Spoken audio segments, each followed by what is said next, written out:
Why should I subsidize a boondoggle which is going nowhere in California? I just don't see that. I mean, federal money's going out there. It's a waste of money. They should be in there and cutting it. Look, that's my opinion. Please cut the funding. Take it over completely. Not a single nickel or dime to this program. Stu, it started in 2008. It is 2024. And there is no date, no amount that can be definitive as to when it will be completed and how much it costs. There needs to be an investigation into what happened to all the money, because it's received federal funding. If I'm talking to Vivek and Elon right now, not another dime. Destroy this case, destroy this rail, or give it over to a private contractor without any more government funds. One last point. Governor Newsom is a lame duck governor. With all due respect, I have no interest in sending back $3.5 billion of federal funding that was allocated to this project to President Donald Trump.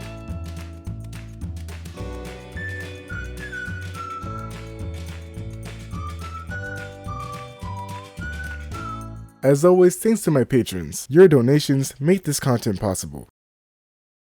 California High-Speed Rail, probably one of the most highly anticipated, yet simultaneously depressing high-speed rail projects in North America. If you clicked on this video because you were looking for a construction update, I'm sorry to disappoint you, but this isn't the video for that. This video is a very detailed explanation of what California High-Speed Rail is, where it went wrong, and how it could possibly get back on track. My goal with this 2-hour-long video is for you to walk away not just educated, not just entertained, but feeling more confident to talk about this project on your own. With that being said, grab a snack, a drink, maybe a whole meal. This is California High-Speed Rail Explained. A long-promised high-speed rail project connecting San Francisco to Los Angeles. Officials misled voters about every aspect of this boondoggle from the day it was approved for $10 billion in 2008. It's people like him that truly make this project have even more issues because of misunderstandings on what it's trying to accomplish. Abandoning the high-speed rail entirely means we will have wasted billions and billions of dollars with nothing but broken promises, partially fulfilled commitments, and lawsuits to show for it. And there is no estimated date for the completion of the original plan to link Los Angeles and San Francisco. And in the last 4 years alone, the program has created 4,000 good-paying construction jobs in the Central Valley, and so we're continuing to move forward on the construction front. Is there actually demand to go from Merced to Bakersfield?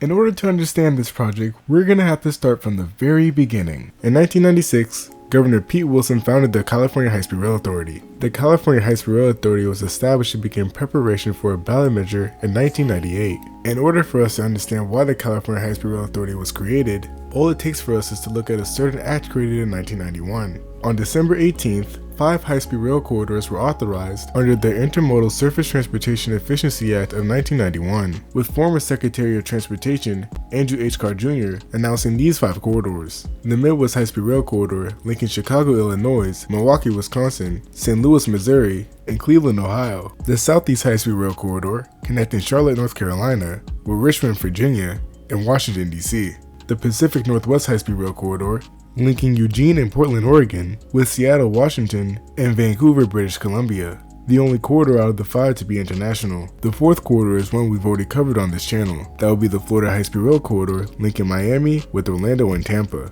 And last but not least, the California High-Speed Rail Corridor, linking San Diego and Los Angeles with San Francisco and Sacramento via the Central Valley. During the next few years, Amtrak would get in on this high-speed rail action, leasing Swedish and German high-speed rail trains to test on the Northeast Corridor. The first test model of the X2000 arrived in Baltimore in October. Amtrak hopes that eventually the tilt train could cut a trip from New York to Boston from 4.5 hours to 3. Observers along the Northeast Corridor got their first glimpse of X2000 later in December. During high-speed tests with key rail officials and congressmen aboard, X2000 breezed along at more than 150 miles an hour, creating renewed interest in high-speed rail across North America and around the world. The high-speed tilting train of tomorrow, here today, X2000. During their visit, these high-speed rail trains would also go on tours across the country. There's actually a very surreal photo of the X2000 visiting Merced station during the tour. These tours were done to ramp up support for high-speed rail across the country, something that I think the US should probably still be doing. But again, this was back in the days when Amtrak used to be actually good at marketing, and was being put under a lot of pressure by Congress to actually improve service. In 1992, Congress passed the Amtrak Authorization and Development Act, requiring Amtrak to establish high-speed rail passenger service between Washington, D.C. and Boston. But there was one problem. The corridor from New Haven to Boston wasn't electrified. In October 1994, Amtrak would request bids from high-speed rail manufacturers who could build a train that could sustain 150 miles per hour in service. A year later, in December, they would award a contract for $321 million for the electrification between New Haven and Boston. And this is the point where the previous states mentioned realized that Amtrak and the federal government were serious about building high-speed rail. With the fear of being left out, all state departments along the original 5 high-speed rail corridors began drafting their own plan for a high-speed rail system. 2 of the high-speed rail corridors would break ground, with only one surviving to this day. That would be California high-speed rail, just so you know. In fact, every other state high-speed rail authority either relegated themselves to conventional rail or straight up got sent to the gulag by the end of the 2000s. So why has California high-speed rail lasted for so long? Prop 1A allows the government to sell bonds to create a high-speed rail connecting Northern California to Southern California. The high-speed rail is clean and quick, going from San Francisco to Los Angeles in less than 2.5 hours. With gas at $4 and rising, $55 for a ticket is a smart way to go. Vote yes on Prop 1A. Proposition 1A, also known as the Safe, Reliable, High-Speed Rail Train Bond Act for the 21st Century, is a law that was approved by California voters during the November 2008 state elections. This ballot proposition would allocate funds to the California High-Speed Rail Authority. The proposition was supposed to appear 4 years earlier during the 2004 elections. The proposition would be delayed for 2 years and would appear in the 2006 state election because of budgetary concerns raised by former Governor Arnold Schwarzenegger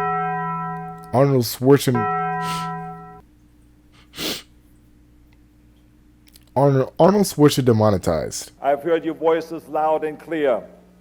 We have tough choices ahead. The first choice that we must make is the one that will determine our success.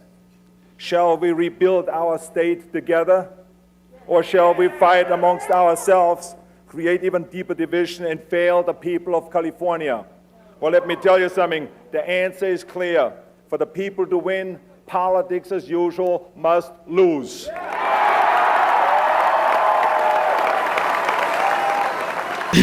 At this point, I'm gonna hand it off to one of my colleagues who would probably be better at explaining this part. You know, giving the whole vibe. Here you go. Thanks, Real.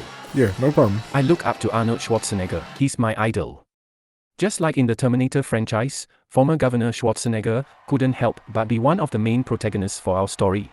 Surprisingly, our protagonist was a moderate Republican, the type that would still scream socialism at any government spending and ownership. Yet, Terminator would actually invest in infrastructure, allocating the California High-Speed Rail Authority $14.3 million in infrastructure funding. It wasn't much, but it helped get the ball rolling. The funding included a completion of a financial plan, project management, identification of critical rights-of-way acquisitions, development of a simulator for planning system operation, public information, and $9 million for the beginning of the detailed project design and related environmental studies. The governor would delay the proposition again from 2006 to 2008 to avoid competition with a larger $222.6 billion infrastructure bond, Proposition 1B, which passed in 2006. The original proposition was going to appear as Proposition 1 in the 2008 general election, but the state legislature enacted Assembly Bill 3034, which replaced it with an updated proposal called Proposition 1A. The updated measure included an additional funding requirement and oversight for the authority. The law that RoboRail was talking about advocates for $9.95 billion for the California High-Speed Rail Authority. $9 billion will be allocated towards the California High-Speed Rail Authority for use on Phase 1 between Los Angeles and San Francisco. The other $0.95 billion will be used on connector projects, such as enhancing commuter railroads in the state. This includes Caltrain, Metrolink, and ACE Rail. These commuter railroads will act as feeders to the high-speed rail. Proposition 1A also requires the federal government to match the high-speed rail funds that California spent, which in total would mean $19.9 billion. Proposition 1A also came with system requirements, such as establishing a basic route linking major population centers, a minimum of 200 miles per hour where conditions permit, a maximum of 24 stations on the system, maximum travel times between certain points, and financially self-sustaining itself. In the end, 52.62% of voters would vote yes for California high-speed rail. Here we can see the election votes by county. The blue are the voters that voted yes, and the green are the voters that voted no. The lighter the color, the closer it got to 50-50. Here's a closer look with the route map over it. But now it's time to answer one of the main questions that everybody asks about California high-speed rail. Why did they choose this route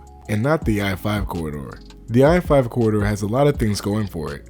It's pretty direct between the LA metro area and the Bay Area, and it would eliminate the cost and time-consuming practice of land acquisition. But there's one problem. Well, actually a myriad of problems. There are literally no cities located along the I-5 corridor. I swear, every single time I see a plan like this, I feel like I have to scoop my last remaining brain cells off the floor. If all trains need to run through the Central Valley cities, the main line needs to be in one location. But if you serve them on branches or with shuttles in some cases, then the main line could be in a different location. And this is not an uncommon way to serve cities on rail transportation systems. Look at the Mini Shinkansen or the Hokuriku Shinkansen, for example. Both of those Shinkansen branch lines were already passenger rail lines before the Shinkansen was built. Japan already had a robust passenger rail network. This is something that does not exist in California, so it would be more difficult implementing it. But just because it's more difficult doesn't mean that the California High-Speed Rail Authority isn't already planning on doing that. This is the whole point of the Cross Valley Corridor. Furthermore, there was no way that Proposition 1A would have gotten passed if it was any other corridor. The one thing keeping this project alive is that it actually travels through the city centers. This is mandated in Proposition 1A and was the only way that politicians knew that people were going to vote for it. Getting the Central Valley to vote yes for the project was the only way that Proposition 1A was going to get passed. So when people say, the Central Valley is the middle of nowhere, clearly it was somewhere during the election when Proposition 1A was on the ballot. You can't tell me that the three moderately Republican counties of Kern, Kings, and Tulare would have kept their neutrality for the project if it didn't directly benefit them. For example, Tuolumne and Calaveras are also two moderately Republican counties. But because the high-speed rail project didn't directly benefit them, a larger majority of them voted no.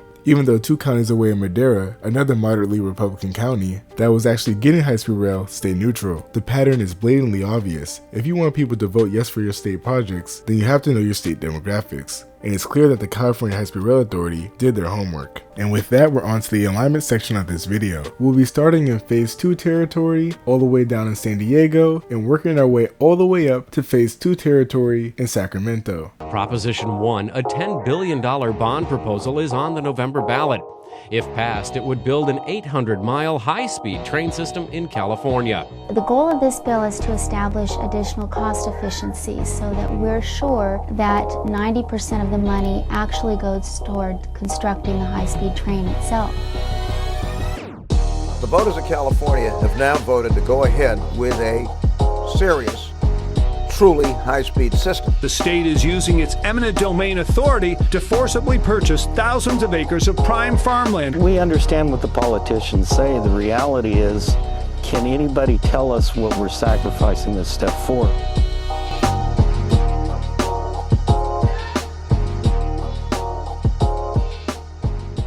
California High-Speed Rail is a massive project. The Phase 1 is over 500 miles long, but why would the authority make the Phase 1 of the project this massive? I mean, at this point you're pushing the upper limits of high-speed rail's competitiveness with air travel. Surely a Phase 1 between San Diego and Los Angeles would have been easier, right?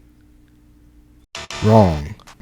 Now logically, this would make a lot of sense. Just looking at the route, it's much easier. The alignments consist of upgrading existing rail corridors and running along the I-15. According to the High-Speed Rail Authority, we start at the San Diego International Airport Terminus, which is oddly positioned in downtown San Diego. I may not have grown up in California, but I know how to read a map. That dot is definitely over the Santa Fe Depot, not the airport. Now it's important to note that this is the proposed alignment from 2013 that has stuck till 2023. It's been 10 years, so the alignment isn't going to be that accurate. Now after determining this, it runs on what I can only assume is the coastal route along the I-5 corridor until it hits the San Diego River, where there are two options. One of them goes up the I-8 and then turns north on State Road 163 until it hits the I-15. The other route is going up the I-5 until it hits the UC San Diego area, where it magically connects with the I-15. Anyways, once we hit the I-15, we make it up to our first stop at Escondido. The station is marked incorrectly as Escondido I-15 when it's in downtown Escondido, but let's continue. After that, the line follows closely with the I-15, going through a couple tunnels until it hits Marietta. Here the alignment will either continue down the I-15 or go down the I-215. Because of this, there's two separate proposed stations for Marietta. In my opinion, the I-215 route is the smartest of the two. It runs along Metrolink's Paris Valley line, with a possible stop in Moreno Valley.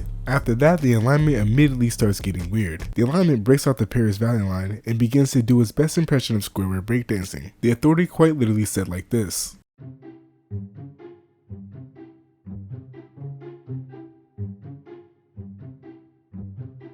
Yeah, that seems about right. After that, there's the proposed station at San Bernardino Depot with connection to Amtrak Southwest Chief and the Metrolink San Bernardino line. After that, we follow the Metrolink San Bernardino line, not go to Rancho Cucamonga, avoid BrightlineWest like the plague, cut through the Auto Club Speedway, several warehouses, and the I-10 I-15 interchange, just to make it to the Ontario International Airport, connecting to the second possible alignment that stopped in Corona. After that, we have a stop in Pomona, either on Holt Street or First Street. I don't think the Holt Street one would even be possible without a tunnel, and the dot for the First Street station isn't even located on First Street. After that, the alignment follows the I-10 through West Covina, then splitting, possibly going down the Pomona Freeway or continuing down the I-10 with a stop in El Monte before hitting Los Angeles Union Station. Now you may be looking at this map and thinking, wow, this doesn't seem to be very thought out. And you would be correct. In the end of the day, the authority was way further ahead on phase 1 and wasn't even close to thinking about phase 2. So it would be pretty thick-skulled for them to stop and drop everything they were doing with phase 1 to start construction on phase 2. Which gets me thinking, at one point in time, the entire California high-speed rail corridor used to look this unplanned. I mean, they went from drawing silly lines on maps to actually creating high-speed rail.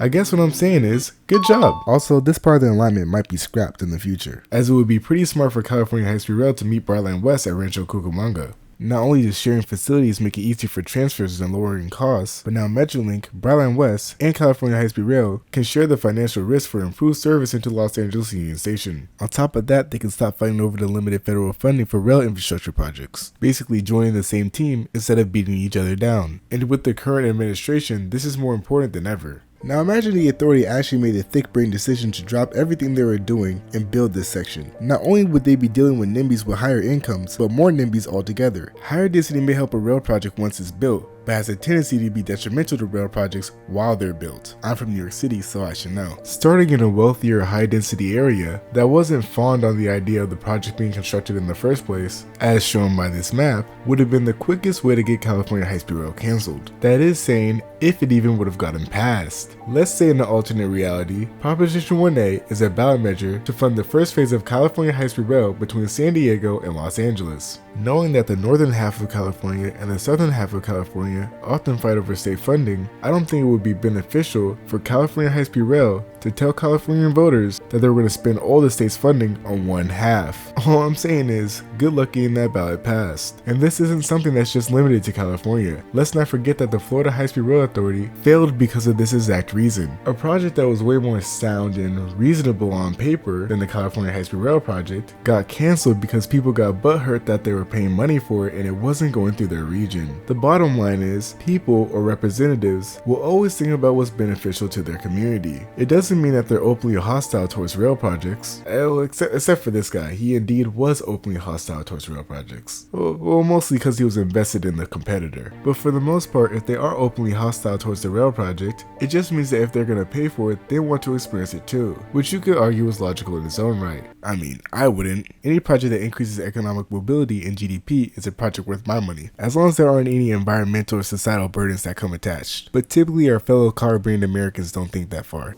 The air quality is very bad because it is a valley, it's got mountains on both sides, the air gets trapped there. The result of this, from the agricultural operations, from diesel truck emissions, is that 21% of the children in the Central Valley of California have asthma. 1 out of every 5. I would submit that nobody should be comfortable with that. The environmental community has not been as much of our allies as they really should be. Why is that? Fear of technology, lack of understanding of what this really means? I don't know. But we need to forge those relationships, and I think they're very important. California proposed a rule that would ban any purchases of non-zero emission locomotives after the year 2030. Starting 2024, all rail companies would pay into an account annually based on their prior year emissions. After 2030, those same companies can use that money to purchase or lease new zero-emission locomotives, or simply to repower their existing locomotives to become zero emissions, effectively making all locomotives in California electric or hydrogen-powered in the near future. Now, the rule would be changed because it was too burdensome. Too burdensome. I wonder who said that. Now, you would expect it to be our usual culprits, the Class 1 freight railroads. You know, Union Pacific, BNSF. I mean, they do account for 95% of all locomotive emissions statewide. But no, it was Metrolink. Metrolink! Now, that's not to say that Union Pacific didn't complain, but Metrolink would be the final nail in the coffin. Their argument was due to the purchase of the EMD F125 Spirit locomotives, basically EMD's equivalent to the Siemens Charger, which Metrolink designed with EMD back in 2013 and got their complete order of 40 locomotives by 2021, that the switch to a 100% zero emissions fleet would be too financially devastating for the commuter railroad. An argument that's quite understandable, given that by 2030 they'd only had them for 15 years. Now it still makes you wonder why Metrolink would design, build, and purchase Tier 4 diesel locomotives, knowing that California High-Speed Rail would fund the electrification of not one, not two, but three of their busiest rail lines. 4 if you count the 91 Paris Valley line. All I'm saying is, if somebody would have taken the California High-Speed Rail project a little bit more seriously, like say a Caltrain, they wouldn't be in this predicament. In the end, Metrolink would have the rule bent so that by 2030 only half of a railroad's fleet should be Tier 4 or cleaner. A pretty huge step back if you ask me. I like to point out that neither Amtrak California, Ace Rail, or CAHSRA publicly complained about these new regulations despite being in the same predicament with the new Siemens Chargers. And remember, all this isn't just for climate change, it's for better air quality too. In fact, it's the California Air Resource Board that proposed the rule. These regulations might seem aggressive to some, and I'm not gonna lie, when I first read it seemed aggressive to me too. But while I inhaled the equivalent of 6 cigarettes a day on the East Coast due to premature wildfires from Canada, yeah, let's just say I got the picture. The air quality in New York City today was the worst in the entire world, even worse than Delhi, the Indian city which is known for its noxious air. They say being outside is like smoking 3 to 11 cigarettes a day. Wow. We make choices in a democracy. We choose what's important. Budgets are in fact expressions of our choices and our social values. Since California's already cleaned up its electric generating system, the biggest sector that contributes to carbon in other states, in our state, it's transportation. And we need to electrify the transportation system, and high-speed rail is the backbone of that.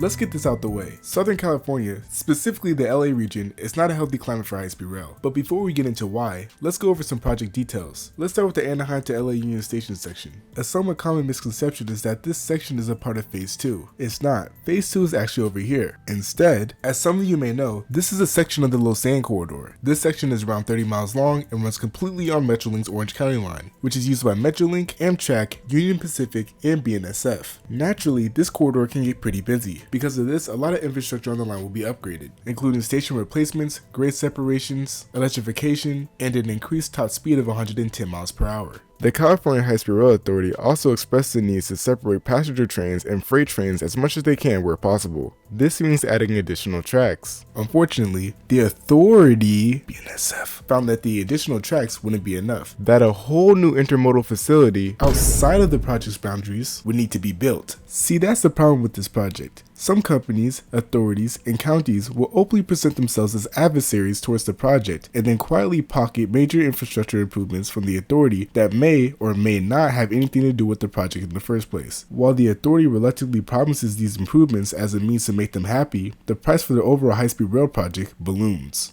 You would not think that the freight railroads should be our allies, but they should be our allies. And I had an opportunity to say that to the head of Union Pacific. He was in Fresno to try to do something about the decline in the share of movement of goods and services out of the Central Valley that were going by rail. I said, well, Lance, Fritz, I said, Lance, you should be for our project. And he said, why is that? I said, because people here want passenger rail, and the passenger rail cars are competing with you for freight rail capacity. We're building a brand new, standalone, passenger-only system. We will move passenger traffic off of your freight lines onto our lines. That will allow you to have more efficient freight movement and allow you to recapture that share of your market, which also, by the way, will benefit the environment and everything else. Hadn't thought of it. Never occurred to him. So the railroads should be our allies, not just here, but across the country. Amtrak is generally operating outside the Northeast Corridor on track owned by private railroad companies. That means if we're pushing passenger rail, we're competing against freight rail. Why are we doing that when we can build a brand new parallel system? With that said, let's take a look at Los Angeles Union Station. Currently, the station is laid out as a terminus, with no through tracks and buffers at the southern end of the platforms, meaning all trains must approach from the north. Obviously, this is pretty limiting for current services and future services alike. With this in mind, California High-Speed Rail and Metro came up with a plan to turn the terminus into a through station. The project would be named Link Union Station. As a part of the agreement between Metro and California High-Speed Rail, California High-Speed Rail would have to release $423,335,000 in Proposition 1A funding. This is a part of the authority's initial $500 million investment in Southern California infrastructure projects. The other $76.7 million went towards the Grade Separation Project in Santa Fe Springs. The Grade Separation Project is set to open in 2025, with the Link Union Station project set to open in 2028. That makes two projects that are slated to open in 2028 but haven't begun construction. It's almost like they're setting slightly unrealistic goals in order to have it completed for some large event or something. Speaking of completed projects, LA's Regional Connector opened last year. This is an example of one of the many LA Metro projects spearheaded by not just Measure R and Measure M, but Prop 1A itself. Speaking of Measure M, this Measure M, as I said, we went to the voters. We were very successful, 71.1% approval by LA County voters. That, in my mind, is a mandate. Yeah, I have a question. Oh, okay, please. How exactly are you gonna fix our freeways?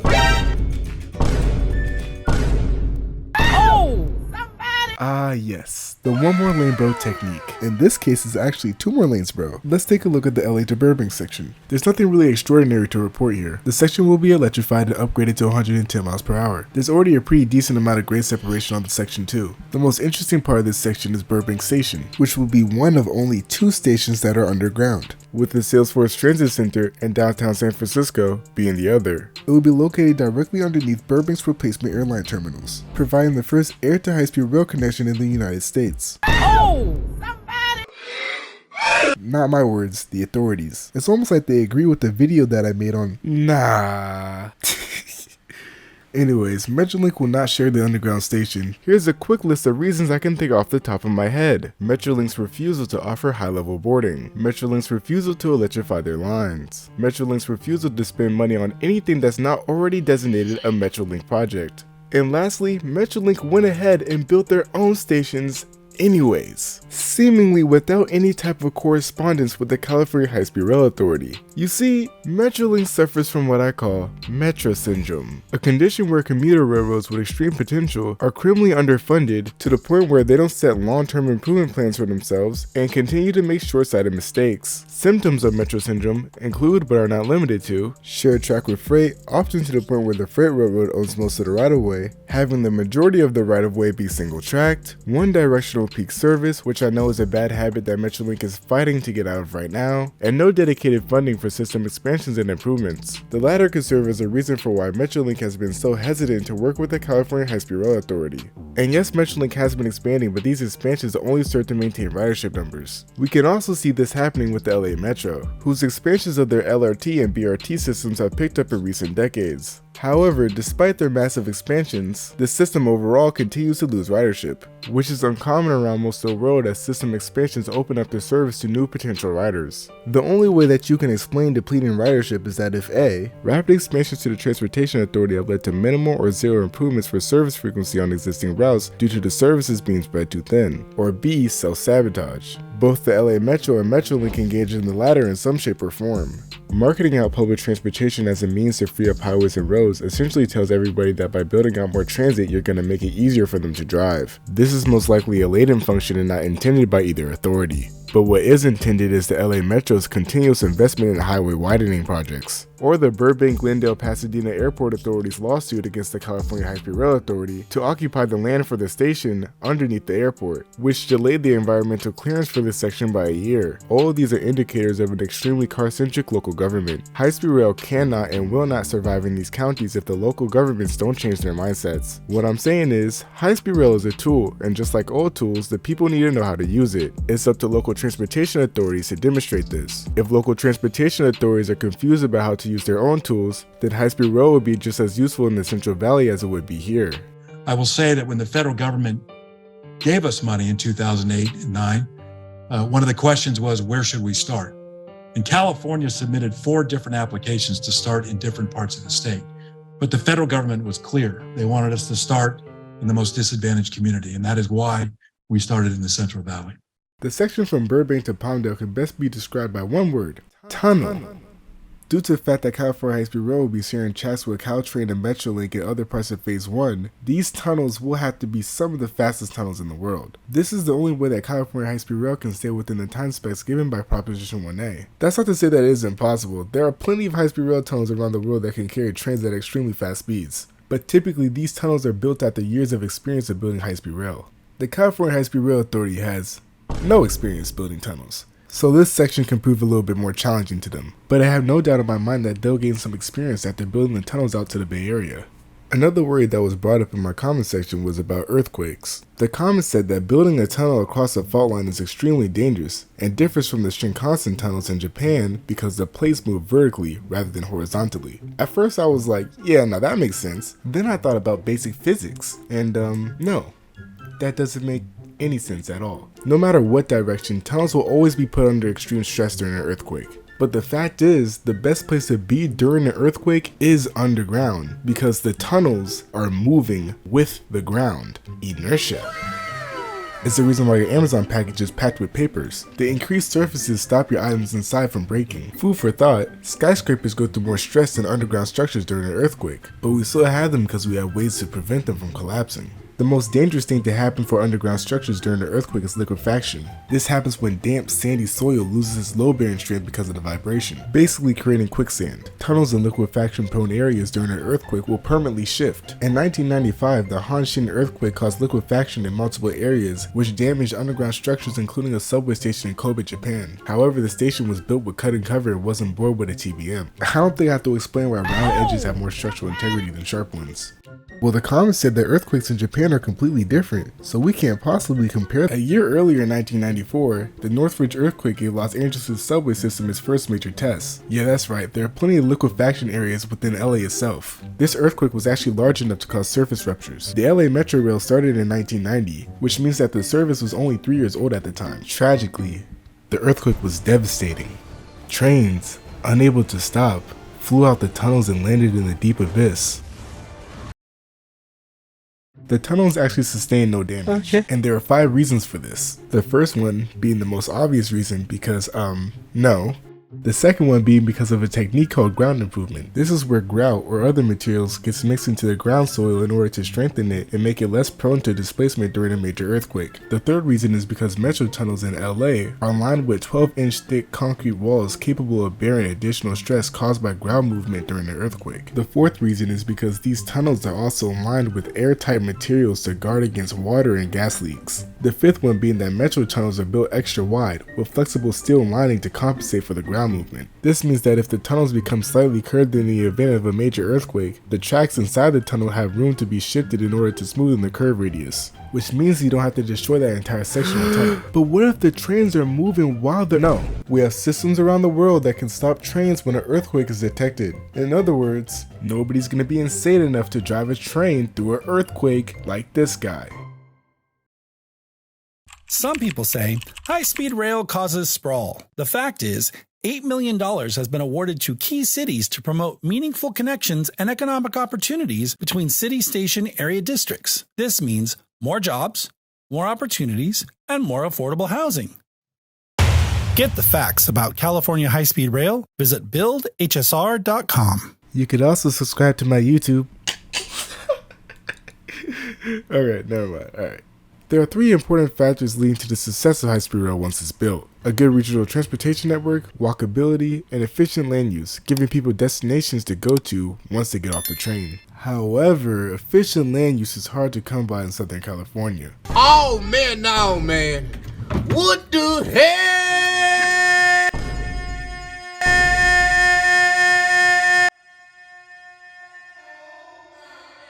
No way, talking by.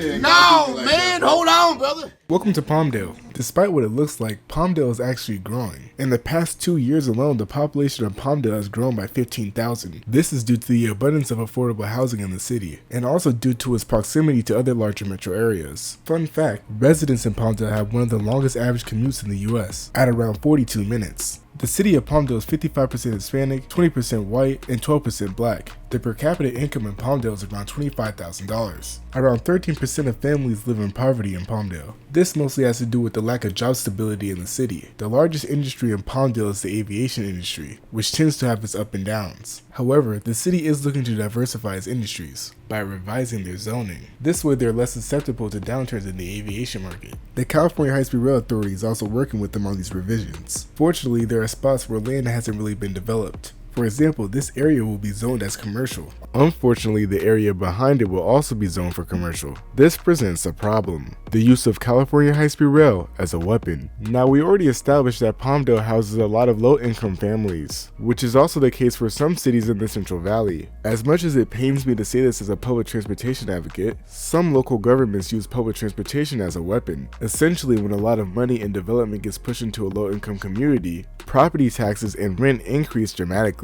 The existing community doesn't have enough time to fully benefit from the new development and investment, oftentimes getting pushed out in the process, a process known as gentrification. But local governments can take it a step further with urban renewal, the process of straight up rezoning a low-income community and replacing it with something else. Now, I'm not a huge fan of single-family homes within transportation districts, but I'd happily take a cluster of densely packed single-family homes over a couple strip malls. I mean, the least you could do is make this area mixed use. This area over here is marked specific plan. I don't even know what that means. But overall, the city of Palmdale will densify, which is pretty good because this could possibly mean more affordable housing, which is what the authority promised in the first place, and the reason for Palmdale's growth. A couple things to know about the station at Palmdale. The station will be 6 tracks with anticipation for BrightlineWest. The Metrolink platform will be relocated next to the high-speed rail platforms. The CAHSRA highway will have to be realigned, and there's a giant flyover connecting California high-speed rail with Brightline bypassing Palmdale, hinting at the idea of through running. The section from Palmdale to Bakersfield is covered in a myriad of tunnels and viaducts.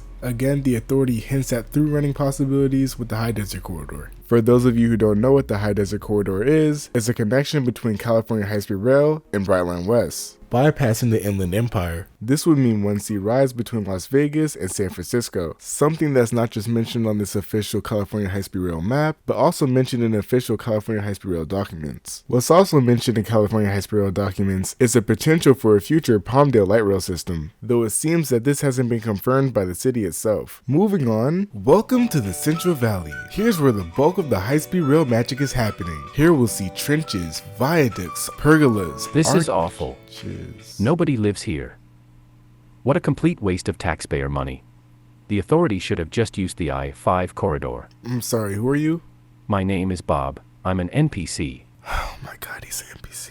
Okay, Bob, do you know how many people actually live in the Central Valley? I don't know. Like 3,000? I don't know, maybe. Have you ever tried looking it up? I don't know. I don't know. I don't know. I don't know. I don't know. I don't know.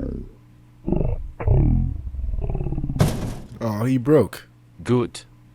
Before the interstate system, people used to ride on roads from state to state. These roads used to pass directly through city centers and often helped the tourist economy in those cities, as people driving by would often stop to get gas or eat the local food. When the interstate highway system was built, not only did it wreck large intercities, but it also passed by a lot of mid-sized cities. And with that, a lot of the traffic and tourism went with it, and without any tourism, the local economies in these cities were left struggling. The Pixar movie Cars did a great job of explaining this to me when I was like 5 years old. Now imagine the city is in Radiator Springs with the population of like 10 cars, but instead several cities with a combined population of over 1 million at the time. This is basically the short story of US Route 99 in the Central Valley, which was decommissioned in 1968 due to the completion of Interstate 5. Now imagine this, in order to compensate for the lack of traffic going into these cities, the state government decides to widen the road and soften the curves in order to split some of the traffic with the interstate. The plan works as people are starting to look further and further for more affordable housing. Now they're not just stopping there, they're living there. People in these mid-sized cities start to do some pretty extreme commutes to the larger cities, but it has a major downside. All these people commuting creates unbearable traffic in and around these larger cities. This increases smog and leads to rising asthma rates in your cities. These, among other factors, end up stunting the population and economic growth, as these long commutes end up becoming less of a viable option. Now it's 2008 and the country's in an economic recession. Because you're not dumb, you play the oldest trick in the book. You start investing in your own infrastructure again. Highway widening hasn't been working, so you have to do something different. You decide that this is the perfect time to build the high-speed rail line that the federal government suggested to build. Now this is the important part. Because you don't want to make the same mistake you did when you built I-5 and built it in the middle of nowhere, you decide on Proposition 1A that high-speed rail should go directly through city centers. This way you can mitigate the economic drought that would happen in cities that don't have high-speed rail. Also known as building it the right way the first time around, that way you don't have to spend billions of taxpayer money in the future trying to remedy your mistakes. Stupid. With that being said, welcome to Bakersfield. Bakersfield is one of the largest cities in the Central Valley with a population of over 400,000. Bakersfield is actually the 48th largest city by population in the US. For the record, Tampa, Florida, a city that Brightline, Florida is actually planning to expand to, is the 49th. Now to be clear, this is city population and not metro area population. I'm not sure why people talk about metro population when talking about high-speed rail, as the city that the high-speed rail station is placed in is typically the most impacted in terms of service. It's not some crazy hot take that cities with high-speed rail will be impacted more than the suburbs surrounding them. After all, the attribute that makes high-speed rail attractive, specifically against air travel, is its proximity to city centers. High-speed rail stations are not like airports. People are more willing to travel further out to airports than high-speed rail stations because the plane will make up for lost time in the sky. This is the reason why metro areas typically have more than one high-speed rail station. For example, between Brightline and California High-Speed Rail, the Los Angeles metro area has more than 10 stations. So yeah, this is why I don't consider metro area population when talking about high-speed rail. But just for the people who don't believe me, here's an example. Let's take the population of Ren, which is at 215,000, and the city of Dallas has a population of 1.2 million. This is the city itself and not even including its metro area. The annual ridership for the Ren Metro in 2019 was 37.17 million. The entire system-wide ridership for DART in Dallas, meaning all modes, was 36.1 million. Now I know I'm gonna get some, well, Banksrail, you're strawmanning. You're cherry picking the information. You just pull numbers from 2019 for RINs and then pull numbers from 2022 for Dallas. Obviously the numbers are lower because of the pandemic. No, there's no way you heard the population number 200,000 and then heard the population 1.2 million and still think that the pandemic is gonna have anything to do with having a lower ridership. But because I'm Banksrail, you know I always have to be prepared for any denialism that comes my way. DART's per capita ridership was already garbage before the pandemic even happened.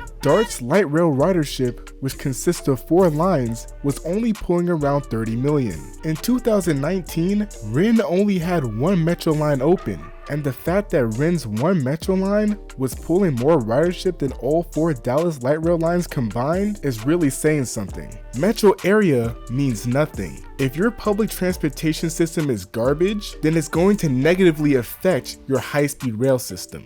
Now let's bring it to LA. The LA Metro's entire rail system gets less than that, at 177,000 per day. After looking at these pretty abysmal numbers, you can't tell me that American metro areas have as much relevance as other countries with high-speed rail right now. Anyways, where was I? Oh yeah, Bakersfield is the 48th largest city by population in the US. This means that Bakersfield is larger than Honolulu, St. Louis, and Pittsburgh. Bakersfield is also the 9th largest city by population in California, between Oakland and Anaheim. So I find it quite astounding that people can say that the cities in the Central Valley are the middle of nowhere. It's even worse worse when you see news stations in California say that. Google is headquartered in California. You think people would use it? And don't even get me started with the comments on YouTube. It's like, buddy, you could have just spent the time you spent typing on YouTube to look it up on Google and it would have been the first answer. I understand that people struggle with basic physics and politics in places that they don't live in, but there's no way you couldn't have typed in 3 words into the Google search box. The high-speed rail to nowhere statement is hands down the worst anti-California high-speed rail propaganda out there. Let this sink in.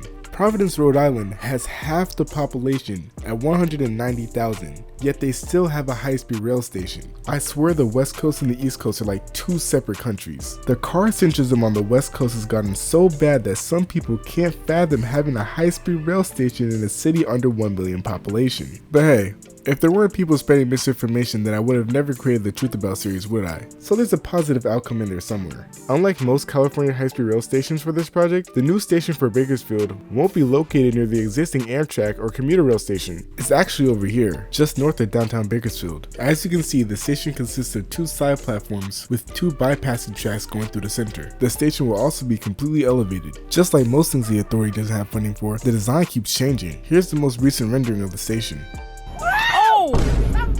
Yeah, that land use is something else. But the authority is planning on changing that by marking literally everything commercial. It's just a sea of maroon. But in the end, it could have been worse. The worst case scenario, this high-speed rail station could have been placed in a field somewhere. But again, that's the worst case scenario.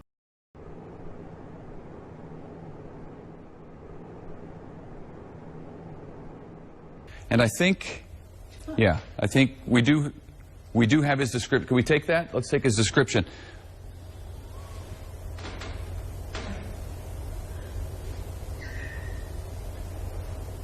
Okay, this is the guy they wanted people in Pennsylvania to be out on the lookout for. He's got a nose and some hair that goes like that, and he was wearing a hat at the time of this particular crime. He's got kind of a chin that comes down to almost a point. There it is. Get a good look for yourself. This one can only be explained through a skit. Roborel, go into story mode. Okay. So we've studied all the alternatives, and we would like to put a high-speed rail station in downtown Hanford and have a branch line to Visalia. Wow, can't believe this is happening. I know, right? Well, Tulare, Visalia, Hanford, altogether you guys have a population of over 270,000. We think that a high-speed rail station could really help boost your economies. Oh yeah, especially in Hanford. Dude, this is amazing. No. What? No. I don't want a high-speed rail station. Come again. No. No, there is no no. You don't understand. You can't just say no. That's not how this works. Can I ask why you don't want it built? It'll ruin our historic downtown and there will be too many tourists. Well, that's sort of the point. To bring more tourists. I won't allow you to build a station within our city limits. Fine. Then we'll just have to build it in the farm fields. No. Actually, you can't build a station in our county at all. You are hereby barred from entering Kings County effective whenever I want. And I'm not going to fund the study for the Cross Valley branch line. What? Why? Because less people will ride the San Joaquin trains and we'll lose tourists. What? Dude, just ignore him. This is why we call him Karen County. Yeah, we'll help fund the rest of the study. Hey, watch it, buddy. Don't you ever sideline my jurisdiction like that again. You can't force me to improve my economy. Who do you think you are? You don't have the right. Go back to your own county.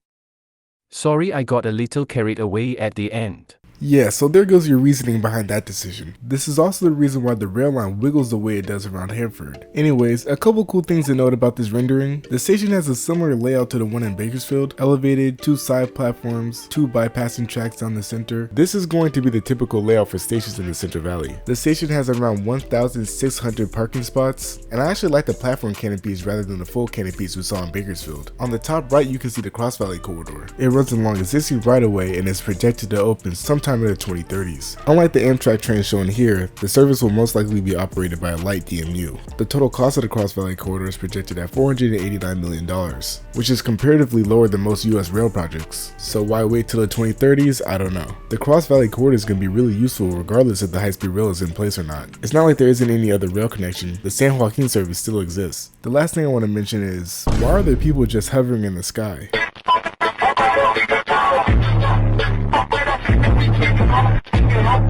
Anyways, the next stop is Fresno, population 544,000. That's around 20,000 people more than Sacramento. You know, one of the cities that phase 2 is supposed to extend to, but the Central Valley is the middle of nowhere.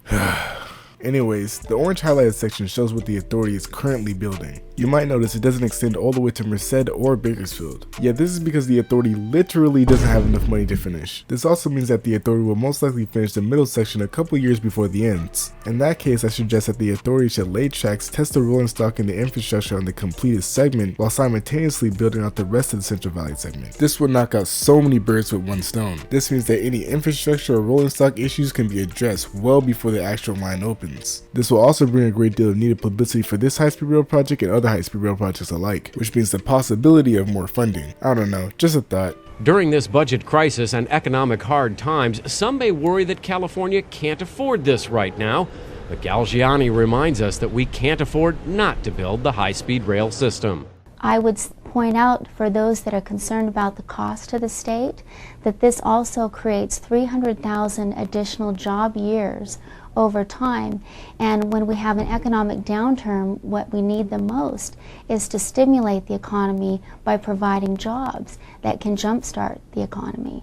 Wow, this is insane. This has never been proven to work before. I've never seen this work ever. Using taxpayer money during an economic downturn to create jobs and stimulate your economy? I find it surprising that both people that live in the United States and people that live in California itself don't understand how large California actually is. California is by far the largest state by population. Even with current projection and California's stagnated growth, it would take the next nearest state half a century to catch up. So I would like to say this once and for all. Your cities that you deem are small are actually pretty mid-sized to the rest of the country. On top of that, California's GDP is actually massive at $3.5 trillion.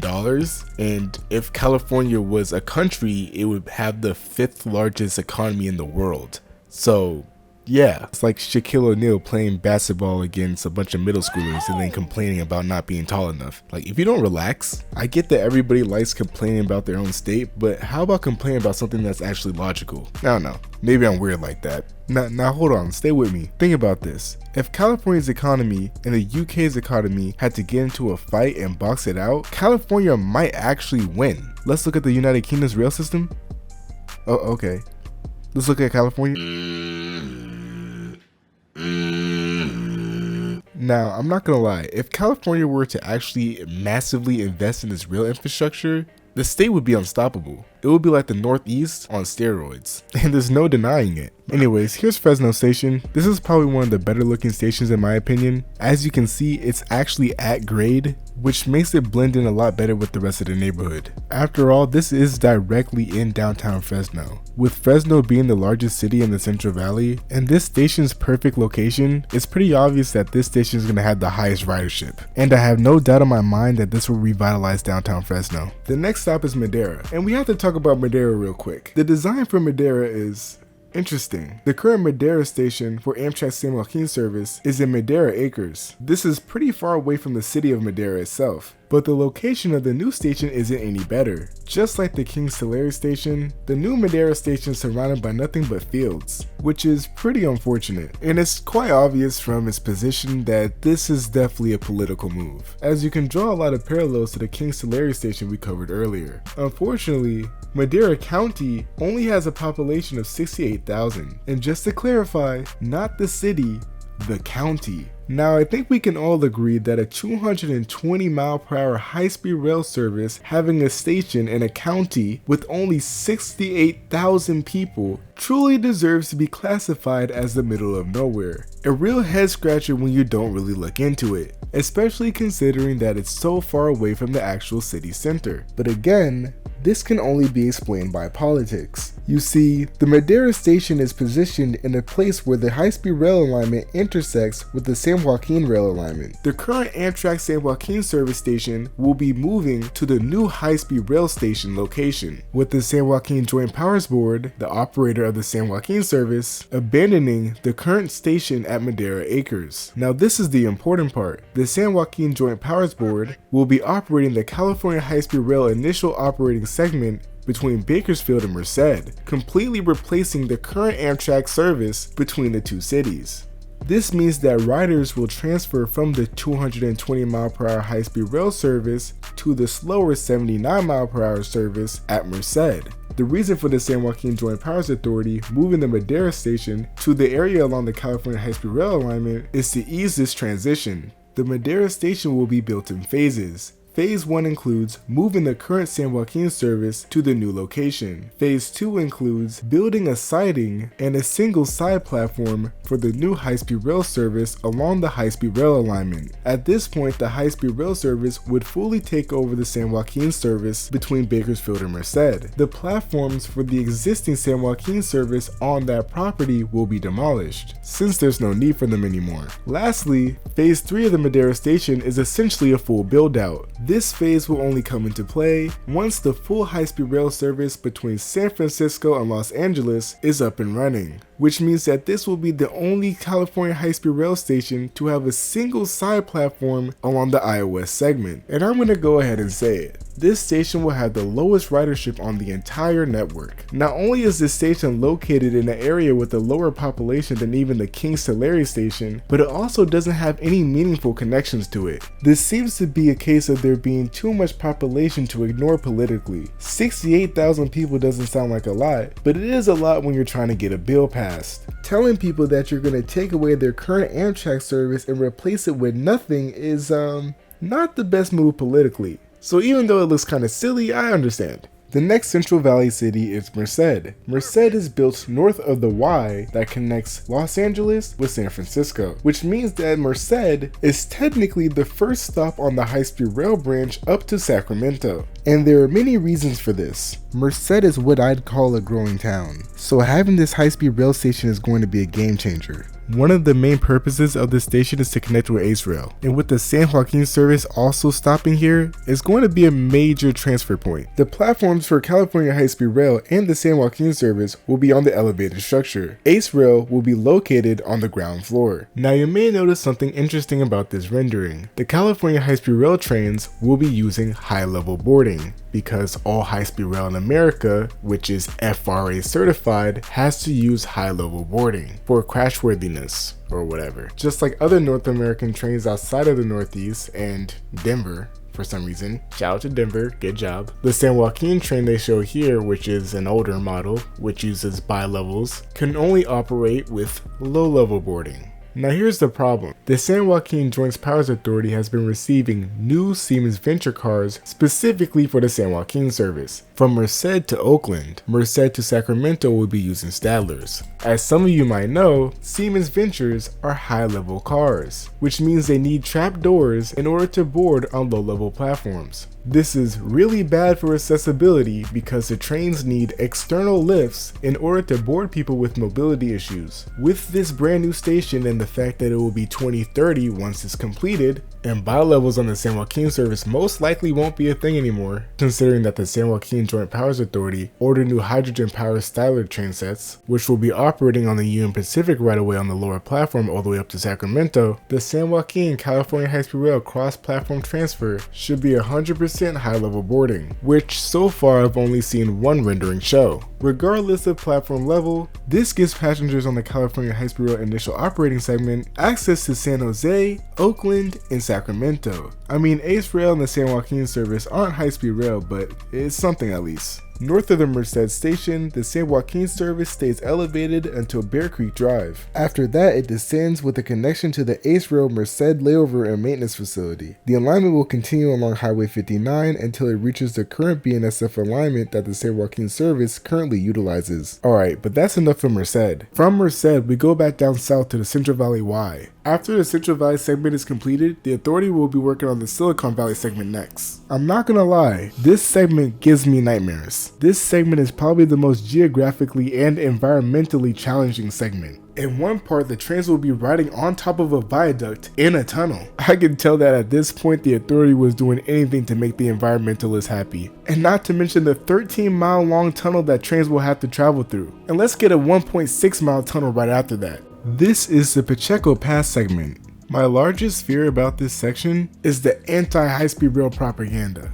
It turns out it's a lot easier to spread negative propaganda about a project that you can't actually see. And with the majority of this section being constructed inside of a tunnel, yeah, this is gonna be bad. Being from New York, most of our rail projects tend to be in tunnels. And oftentimes this makes it difficult to gauge how far along or how not far along a project actually is. In short, tunnels make it easier for the main media to downplay the value or the actual progress of projects. And we can see this with the Central Valley, a project that's actually being built in front of our eyes. So when people say, why wasn't it built from San Jose to Merced? Or why wasn't it built from Bakersfield to Burbank? This is the reason why. Tunnels are not only extremely expensive, but it also makes it easier for the public to be disillusioned by what they're actually spending the money on. And yeah, there's typically a lot of action around the tunnel access points. You'll see a lot of dirt being moved and heavy machinery being installed, but the public can't actually see the tunnels themselves. Now what if I were to tell you that they weren't always planning to use this alignment, and that the authority had a plan for the Central Valley Y to be located north of Merced?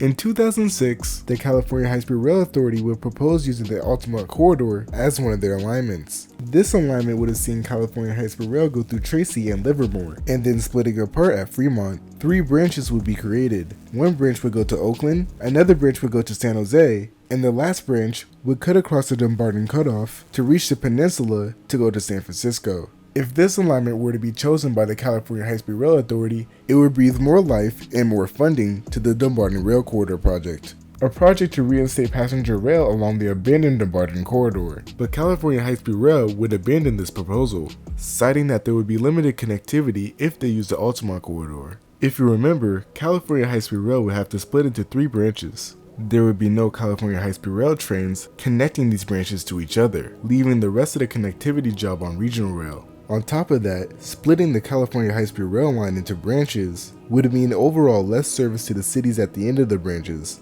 For example, if there are 66 trains per day heading towards the Bay Area, each city would receive a third of the service. San Jose residents would start complaining about this, and lobbied hard against the Altamont Corridor. At this point in time, the California High-Speed Rail project was extremely fragile. This was pre-Prop 1A, and the California High-Speed Rail Authority needed to get Proposition 1A passed in order to secure state funding. Abandoning the Altamont Corridor plan seemed to be the politically savvy move, and that's the #1 reason why they did it. Alright, so here's Gilroy. This is where the future high-speed rail station will be located. In the future, this station will serve Caltrain and high-speed rail. Just like Merced, this station is going to be a huge transportation hub. But unlike Merced, this station is going to be completely at grade. From Gilroy, high-speed rail trains will be running in mixed traffic to San Jose. This means that there's going to be a maximum speed of 110 miles per hour on this line. This also means that everything you see on Google Maps is pretty much what you're going to get, except the route will be completely double-tracked. Of course, it will also be electrified.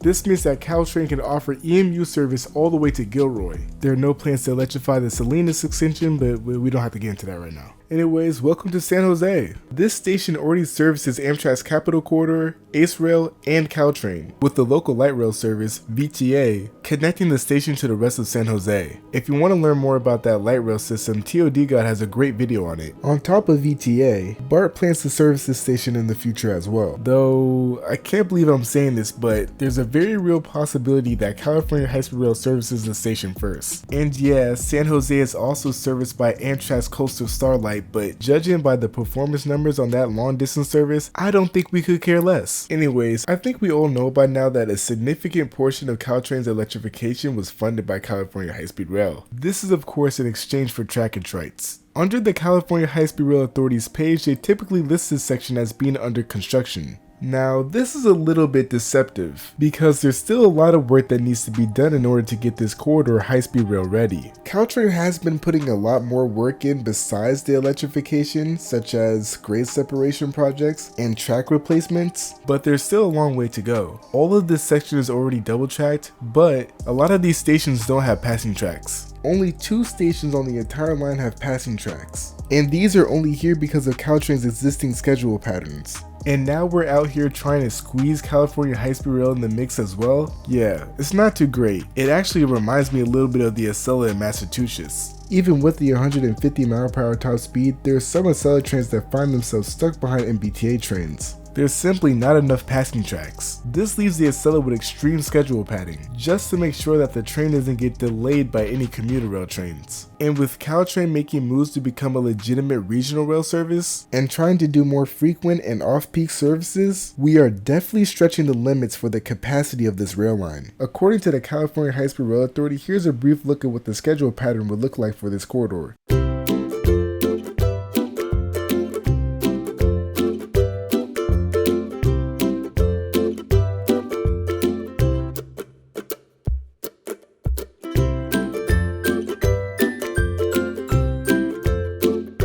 Yeah, that goes on for another 3 minutes, so I'm just gonna have this running in the background. This simulation shows 3 important things. Number 1, train bunching. In order to make sure that express California high-speed rail trains aren't getting stuck behind Caltrain trains, Caltrain has to operate back-to-back-to-back services. That means every hour, a cluster of trains are going to be released. This only becomes a problem if Caltrain tries to up their frequency, which I'm sure they'll try to do in the future. No.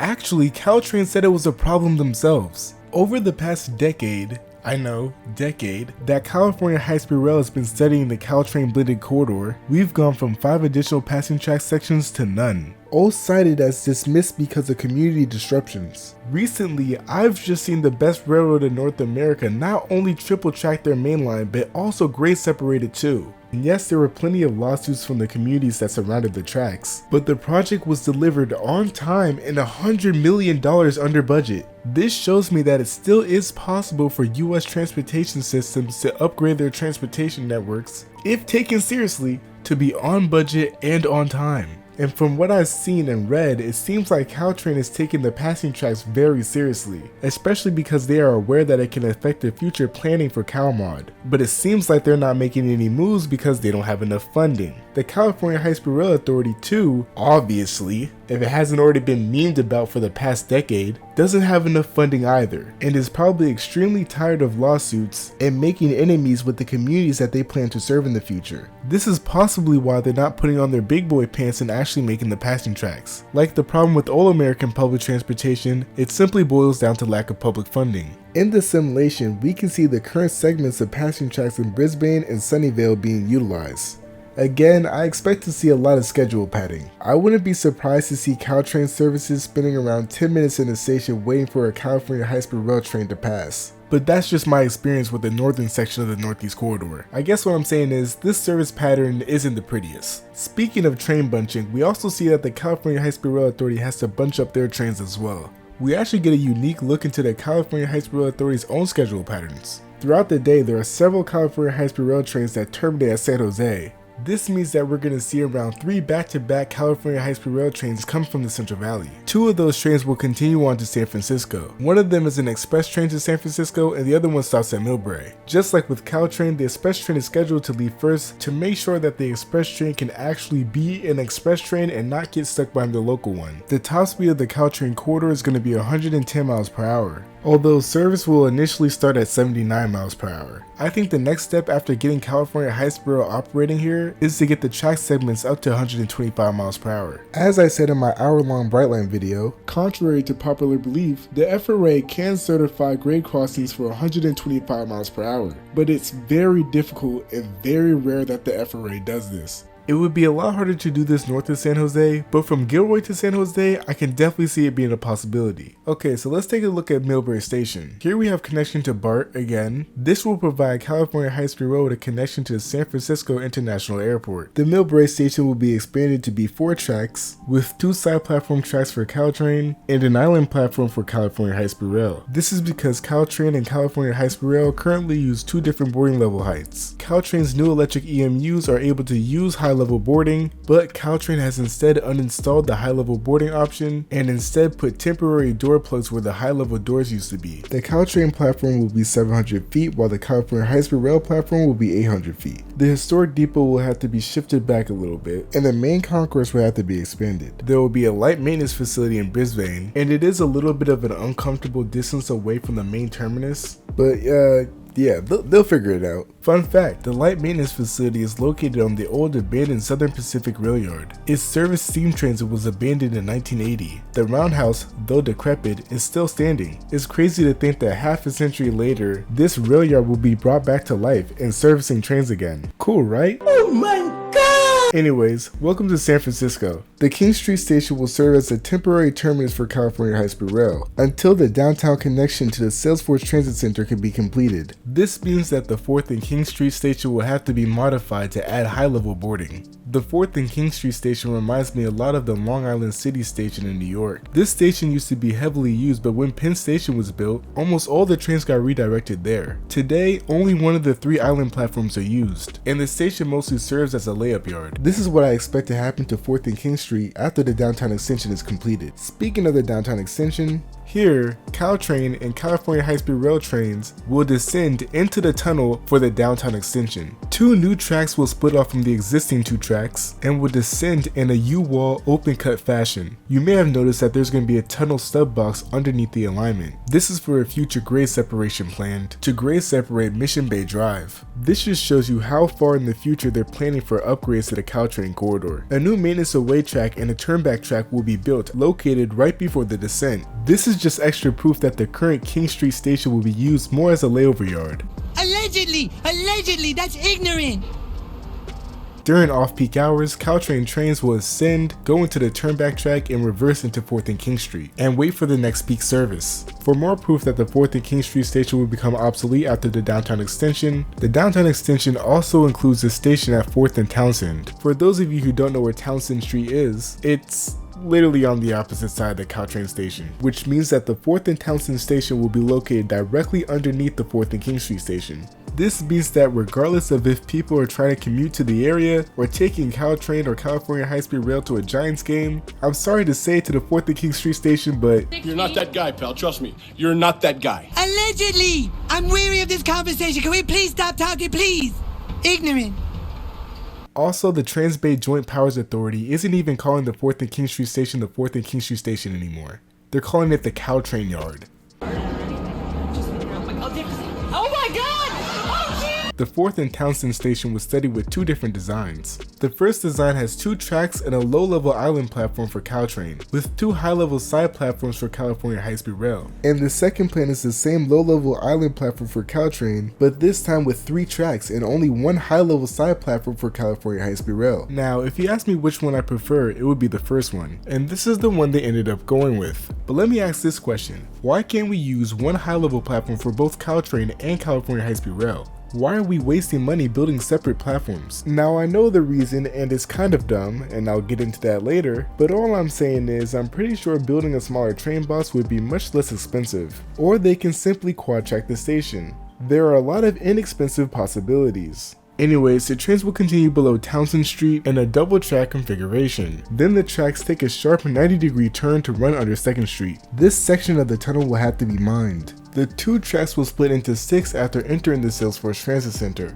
This will happen at the throat of the tunnel. The train box for the station has already been completed alongside the rest of the Salesforce Transit Center, which means that currently below the Transit Center there's a hollow shell waiting for construction, although the train box will need to be extended in order to accommodate the trains. The longest platform is 331 meters long, which is 1,087 feet. For those of you who don't know, the California High-Speed Rail Authority will run double constant train sets. But they said that they would be okay with their train hanging halfway off the station as long as it doesn't disrupt other services, which is a trend I've noticed with a lot of California High-Speed Rail's platforms. A lot of them are 240 meters, which is fine, but if they're saying that the train will be hanging off the end, why are we building half of the platforms on the system to be this short? But that's not the only silly thing going on here. The platforms will be split for different services. California High-Speed Rail gets the center island platform, while Caltrain gets the 2 side island platforms. Deutsche Bahn analyzed whether or not the California High-Speed Rail Authority and Caltrain could share platforms. Now, RoboRail, I want you to read exactly what the San Francisco County Transportation Authority got from this. Okay, the analysis assess options where all platforms at the Salesforce Transit Center and 4th and Townsend Street Station are at a common height, specifically high platforms to accommodate high-speed trains. It found that, in normal operations, shared platforms provided little or no benefit because all platforms were occupied nearly 90% of the time, leaving little flexibility to shift trains around. The analysis also showed that in the occasional case of minor day-to-day delays, a late train could occupy a platform other than its assigned platform, but this simply transferred the delay to a later train because of the high platform occupancy rates. A more significant problem with shared platforms is that passengers needing assistance, including those with mobility devices, trolleys, or strollers, to board a Caltrain service would require the use of internal lifts inside Caltrain's vehicles. Operating these lifts results in extended dwell times, estimated at around 6 minutes, and this would severely affect the on-time performance levels to well below the operator's requirements. So yeah, they found that high-level boarding would cause Caltrain users more mobility issues. That's funny. You would think that high-level boarding would have the opposite effect. Yeah, you would think that, RoboRail. So after reading this, tell me, do you truly believe this analysis? No. Okay, a little bit creepy, but I don't either. I mean, come on, why would a lift device inside the vehicle lead to external dwell times? What? Bro, what are you talking about, man? Unless there's some type of wheelchair convention or baby stroller enthusiast day, lines to use the lift will not stretch outside of the train itself. You'll probably get like 4 people using the lift at a given station, and assuming that people are smart enough to use different doors on the train, this really shouldn't be a problem. And unlike the San Joaquin trains who have external lifts, I really don't understand why the Caltrain services can't use their internal lifts while the train is in motion. Anyways, the good news is that the chances that the California High-Speed Rail Authority and Caltrain will use the same platforms are pretty high. I don't know for sure though, because they keep on going back and forth. In this next segment of the video, one of my longtime subscribers, Jonathan, actually went to the Salesforce Transit Center to gather some B-roll and give us a tour.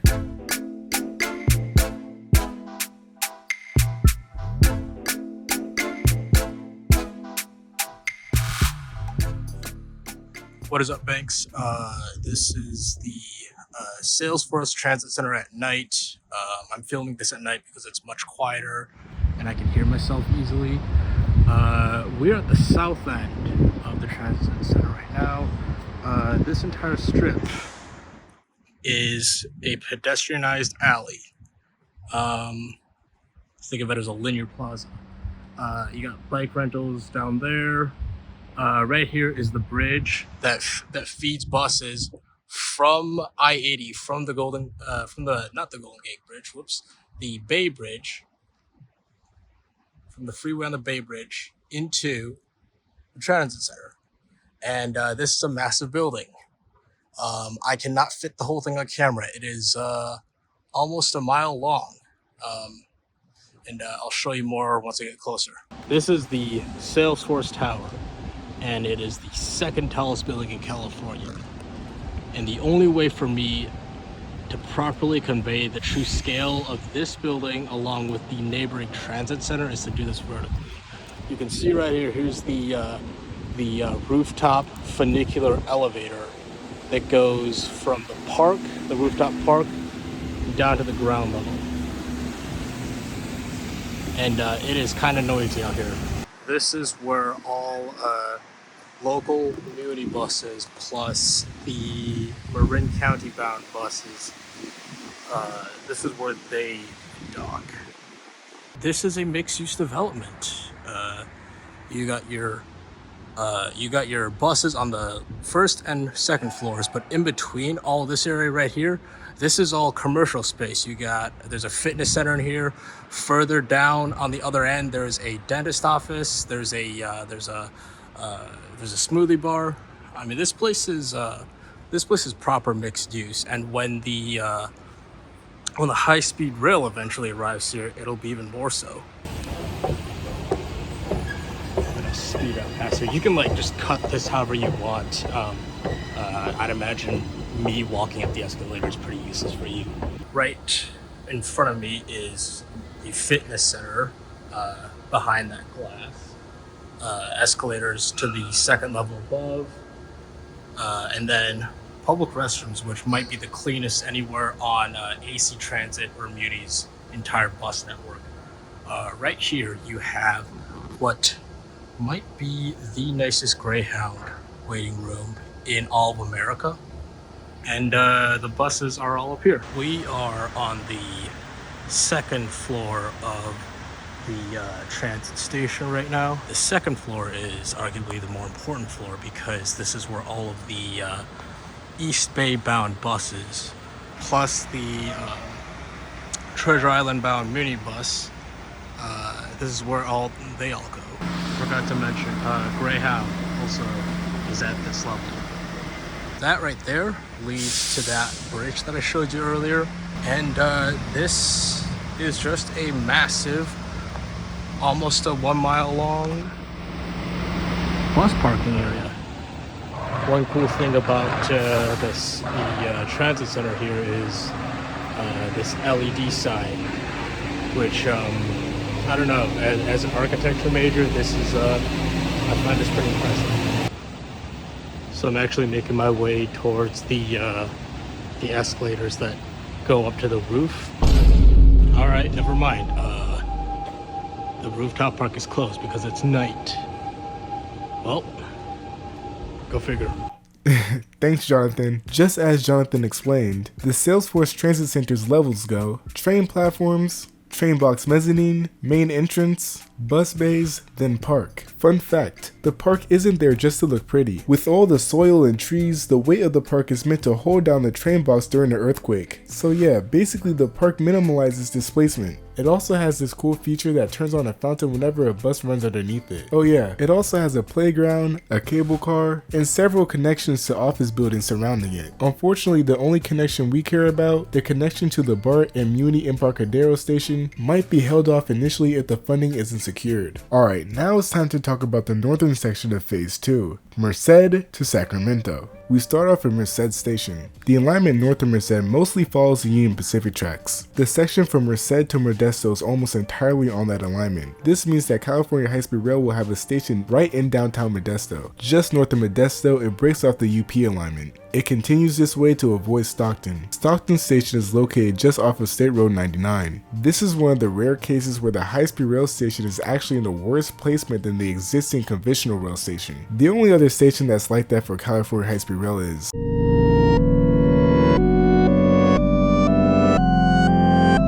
California High-Speed Rail will be replacing the existing San Joaquin service, which means that downtown Stockton will be losing that north to south connectivity. Fortunately, Ace Rail will be replacing the service, but that's a whole nother topic for another series. Shortly after Stockton, the California High-Speed Rail alignment struggles to stay along any other existing alignment, which means there's going to have to be a lot of right-of-way acquisition, which may slow down the project a little bit. Luckily, after this section, the California High-Speed Rail alignment follows the UP alignment all the way up to Sacramento. This and the Merced to Modesto section will hands down be the easiest sections to build. California High-Speed Rail will use the existing Sacramento Valley Station. This will connect to Sacramento's RT light rail system, which will serve as high-capacity transit to get riders around Sacramento. So now that wraps up all the official California High-Speed Rail projects. But there's one possible future project that could expand California High-Speed Rail. And I'm not talking about BrightlineWest or the High Desert Corridor. I'm talking about Link 21. Link 21 is like an official, unofficial California High-Speed Rail project. Think about the Phase 2 of California High-Speed Rail as Phase 2A,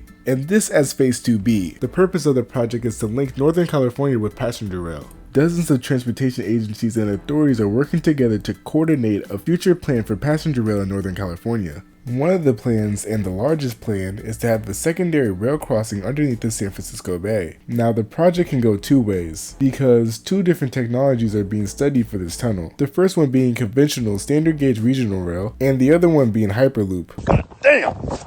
The other technology is BART, and while BART is great, BART already goes underneath the bay. A secondary BART tunnel can increase frequencies and add new stations, but let's be honest, a conventional regional rail tunnel will have so much more impact on the region. On top of that, it completes goals of multiple rail agencies, not just BART. So this is where I believe we're heading. We start out in the Salesforce Transit Center in downtown San Francisco. Link 21 would turn the Salesforce Transit Center into a through station. Yeah, and this is gonna create a huge problem. The Salesforce Transit Center only has 3 platforms and 6 tracks. 2 of those platforms, like I said before, will be for Caltrain. One of the platforms is going to be for California High-Speed Rail. That means that 2 platforms will be low-level island platforms, and 1 platform is going to be a high-level island platform. Now, this should be okay for initial operations. Even with Caltrain and California High-Speed Rail maxing out their services at 12 trains per hour, 8 of them being Caltrain and 4 of them being California High-Speed Rail, the station's capacity is still sufficient enough to run that type of service, which according to Deutsche Bahn would be at 90% capacity. But with the completion of Link 21, this would possibly see these additional services added: the Capital Corridor, the San Joaquin service, maybe even the California Zephyr, if Amtrak ever gets rid of the superliners. Seriously though, these cars are going 40 to 50 years old now, and the design is 70 years old. I know that Amtrak said that they're going to replace them, but let's get something ADA accessible, please.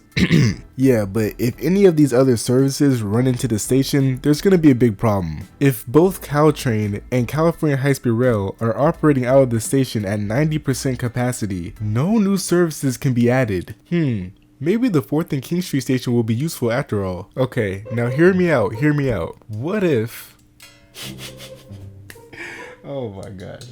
Okay, what if the 4th and King Street station could be used for all Caltrain and California High-Speed Rail services that are terminating in San Francisco, with the Salesforce Transit Center used for California High-Speed Rail and possible Caltrain through services? This way we can offload some of the service capacity issues at the Salesforce Transit Center so that additional services such as the San Joaquin service and the Capital Corridor can be provided. Now I know some of you might be like, oh wow, Bakersfield, that actually makes sense. Or, yeah, Bakersfield, I like that idea, but maybe we could do it this way. Yeah, let me stop you right there. All of these ideas are bad. Why are we trying to create solutions to the future problems of stations that aren't even built yet? Think about it. Think about how silly that is. The station and the extension isn't even built. We have time to address these problems beforehand. It's just so goofy to me that all these authorities, companies, and agencies, the Trans-Bay Joint Powers Authority, the California High-Speed Rail Authority, Caltrain,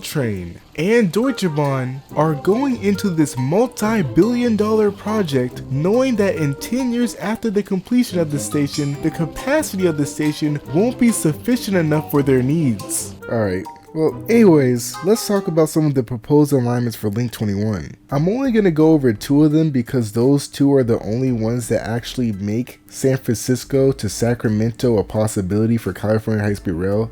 But just know that there are 4 different proposed alignments for a tunnel underneath the bay. The first proposed alignment turns west in a tunnel underneath the bay towards Alameda. There's a possible underground station in Alameda under Webster Street. After that, there's an underground Y underneath Amtrak's Oakland maintenance facility. This Y allows for trains to continue from Oakland to Emeryville the way they currently do.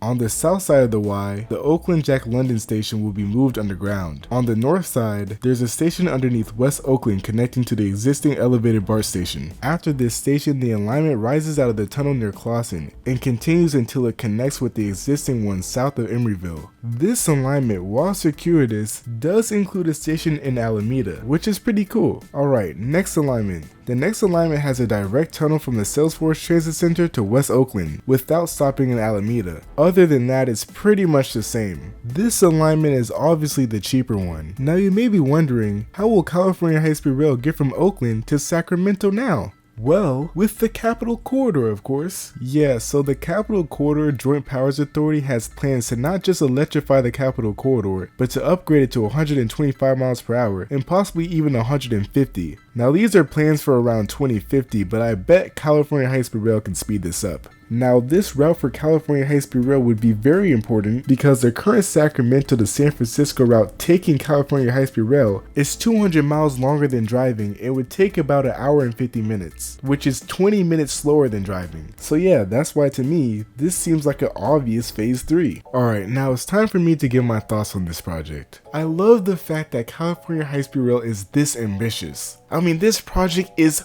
massive. We're talking about a project that doesn't just bring high-speed rail, but also brings regional rail, light rail, and bus rapid transit to absolute transit deserts. I mean, look at a map of California's rail system. To put it bluntly, it's kind of pathetic. We're talking about the most powerful state in the country by far, and what would be the 5th most powerful country in the world by GDP. And its current rail system looks like this. And again, look at the current amount of non-high-speed rail projects Proposition 1A is funding right now. This is a borderline insane undertaking.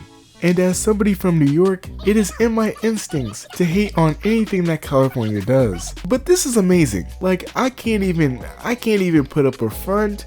I can't lie about it. This is just wow. Secondly, let's talk about the engineering for this project. Sustaining 220 miles per hour for this long is crazy. When it opens, it will be one of the fastest high-speed rail systems in the world. And not enough people talk about that.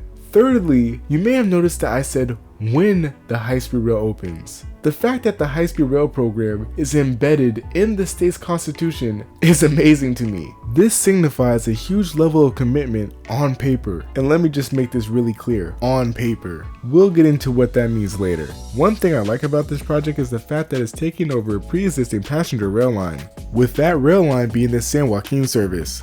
The San Joaquin's Amtrak line is the 5th busiest Amtrak route in the United States.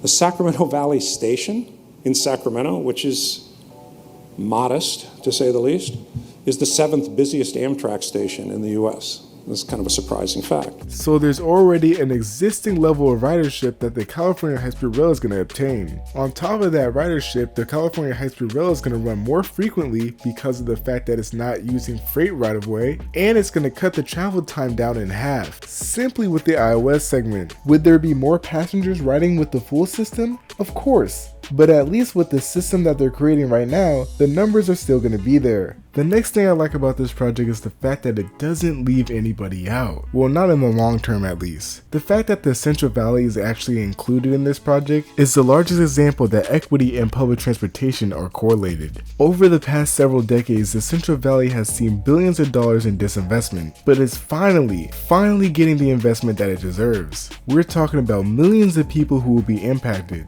and thousands of people in the Central Valley right now being directly impacted. 763 small businesses, 237 are DBE or disadvantaged business enterprises, and 90 are disabled veteran business enterprises. So the economic impact is obviously one of the great strengths of this program, and it really happened in a part of the state that needed it the most. As I said before, government investment in low-income communities is great, especially when it's sustained for a long period of time. Enough time for the people that are in the communities to actually benefit from it. The next thing I like about this project, and BrightlineWest, and the Northeast Corridor, is the fact that they use renewable energy. In a world where our battle against climate change is looking more bleak every year, I'm happy to see that there are these little gems that give me a smidge bit of hope that, hey, maybe we're really moving in the right direction. The next thing I like about this project is the fact that it's bringing some much needed TOD. Whether that TOD is going to be affordable is another story. I know they say it is, but I think it's time to talk about some of the negative factors. This project includes the Central Valley. I know that I said it was a positive thing, but it's only positive if the authority handles it delicately. If we're not careful, that wonderful connection between workers in Silicon Valley and affordable homes in California could, if we're not careful, lead to urban sprawl in the Central Valley. It could lead to further loss of ag land. It could lead to other kinds of social dislocations. It could lead to very rich people here deciding, oh, hey, I could have a 5-acre ranchette in the Central Valley and be to work in 40 minutes. So we can't just rely on the goodness of our technology. We've got to do more. We've got to think about this in a broader, systemic way.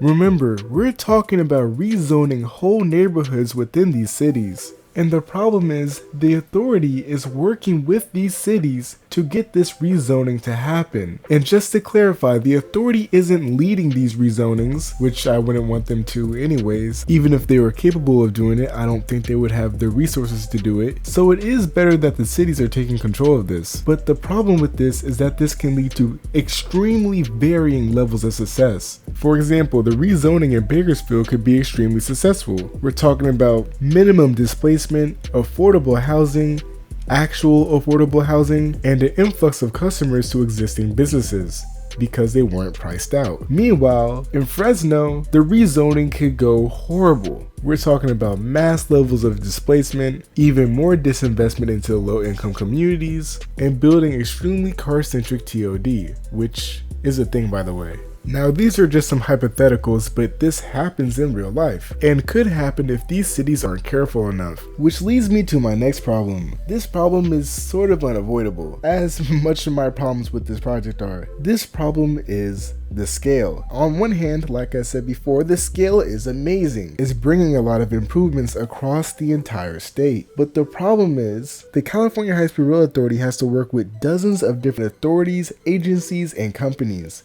Now I understand that that's just part of an infrastructure project. Yes, it is. I'm aware. But a project that is this massive. Remember, California high-speed rail projects are spread all across California, even in phase 1. You know, you got to do a very big project. And at the time the bond bills came, there wasn't really even an agency here. It was about 12 people deep with a bunch of consultants. And that's not really what you need to do to be ready to be successful. So when you have an extremely small staff of people working on the project, sometimes a project that starts at a smaller scale can end up getting built faster simply because it's more manageable. Brightline, Florida is a great example of this. Well, it was at least. Now it's got to put its big boy pants on and deal with a lot of different people. You better start talking, Pop! You better start talking right now! But that's simply because they're expanding so much. You see, starting at a smaller scale and working to a larger scale is much easier than starting from a larger scale and then downgrading to a smaller scale. This is because when you start from a larger scale, you still have to deliver on some of the promises you made to the people that might not be getting the high-speed rail right away, meaning working with transit authorities on their projects who won't directly or immediately see impacts with the project that you're constructing. Now this would be a hard feat for any country to pull off, but considering we're not just in America, but in California, where rail transportation isn't as abundant, there should be no question about why this project is having some issues, especially when there are projects that are unknowingly connected to it, the Central Subway in San Francisco, Caltrain's electrification program, and Metro's regional connector in LA, which are all partially funded by California High-Speed Rail, were having issues of their own, being both over budget and behind schedule, which all these projects are lovely by the way, now that they're completed. But all I'm saying is, it doesn't help when Proposition 1A, which the majority of the public thinks is just funding the high-speed rail in the Central Valley, has money that's actually going to transit authorities across California who seem to be just as incompetent at building rail as the California High-Speed Rail Authority themselves. But is it really incompetence? I know that word is used a lot to describe the California High-Speed Rail Authority,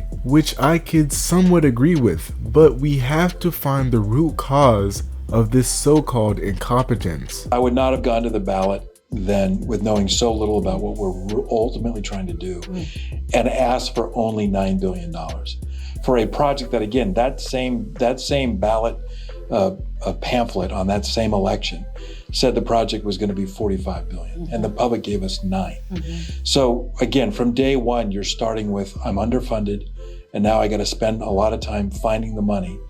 And the longer that takes, the more expensive this is going to get. So that's one element. We should have started with a better sense of what we wanted to do and then a fuller funding commitment.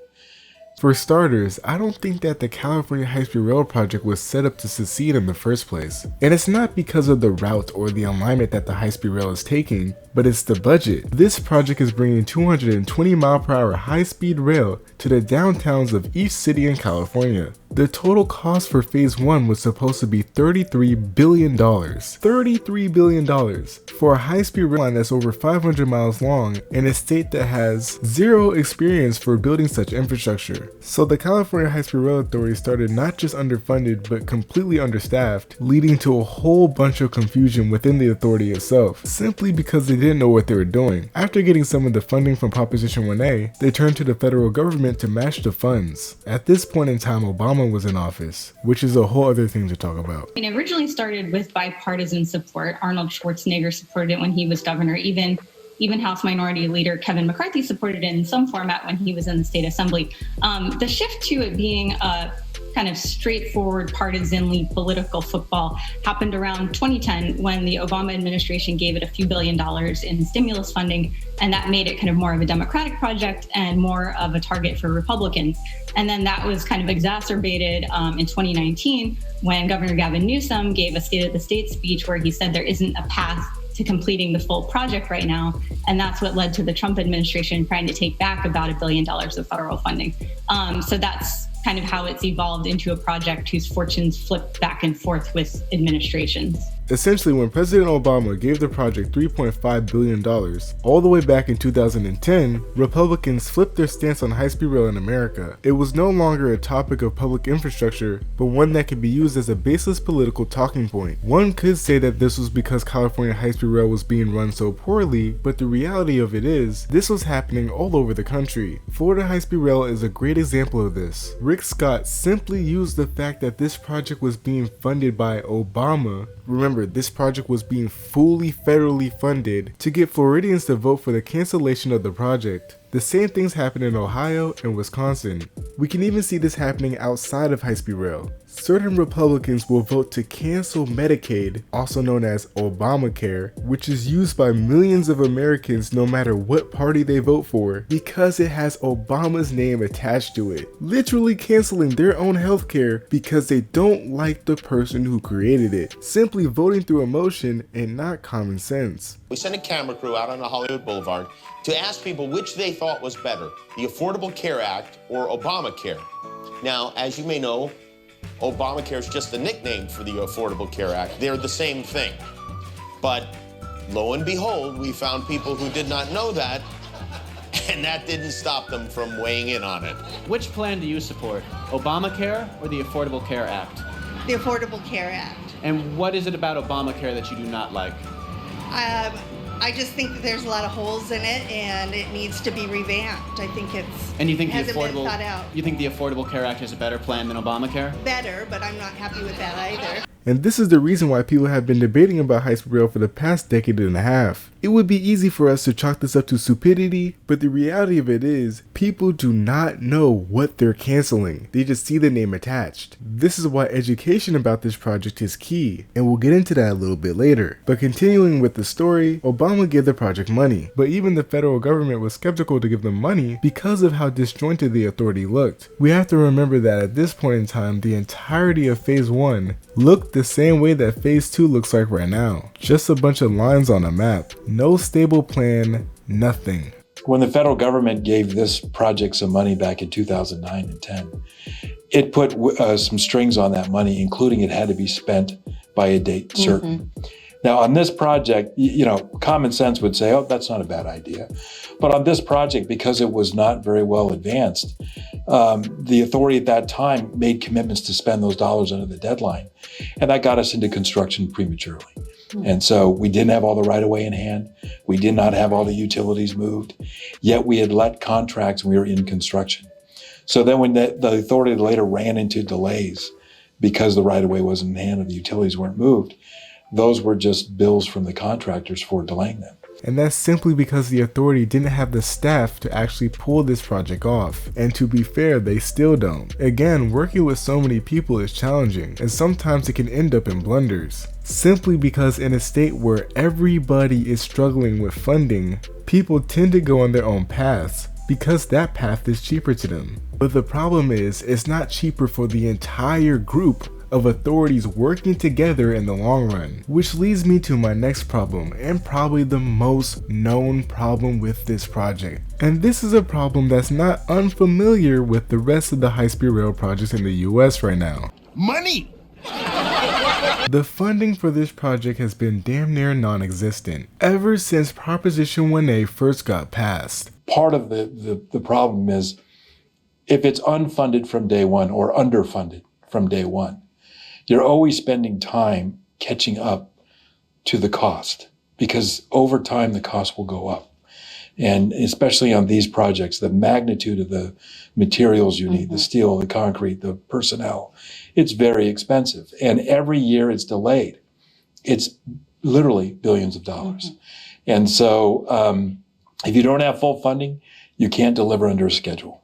And you really got to go in with the full funding for the element you want to get done under a schedule. And it is impossible for any entity to commit to a schedule if it doesn't have the funding to do so. The project is essentially funded through milestones. If the California high-speed rail completes a milestone, they get funding. Now, it's not actually meant to be set up this way. They're supposed to just be receiving the money, but unfortunately and rather annoyingly, the funding sources need to see the California High-Speed Rail's commitment before they actually give out the money to California High-Speed Rail, even if that meant the state itself holding back money on its own high-speed rail infrastructure project. And I understand, nobody wants to get ripped off, but the California High-Speed Rail Authority can't reach its next milestones to get funding if it doesn't have the funding in the first place to reach said milestone. Somebody has to take the leap of faith and stop this weird funding, no funding, funding, no funding, back and forth that California High-Speed Rail has been stuck in for the past decade. Because all it's doing is slowing down the project and making the project more expensive. The Long Island Railroad Third Track Improvement Project is a great example of what happens when a rail project in the US has a fully established and complete funding source. That project was not just completed on time, but under budget. Even the Portal Bridge on the Northeast Corridor is a great example. This project is scheduled to be completed ahead of schedule. It just shows that you have to pay people for results. They're not just given to you. And this goes into my next problem. Why is the state of California not funding their own high-speed rail project? This project should at least be 70% state funded. Right now it's around 66% state funded, and around half of the state funding comes from the cap and trade program, which is a consistent but relatively low funding source in comparison to the entire project's total cost. $750 million a year is kind of nice, or even a high forecast of $1 billion a year would be nice. But when your total cost for your project is $35 billion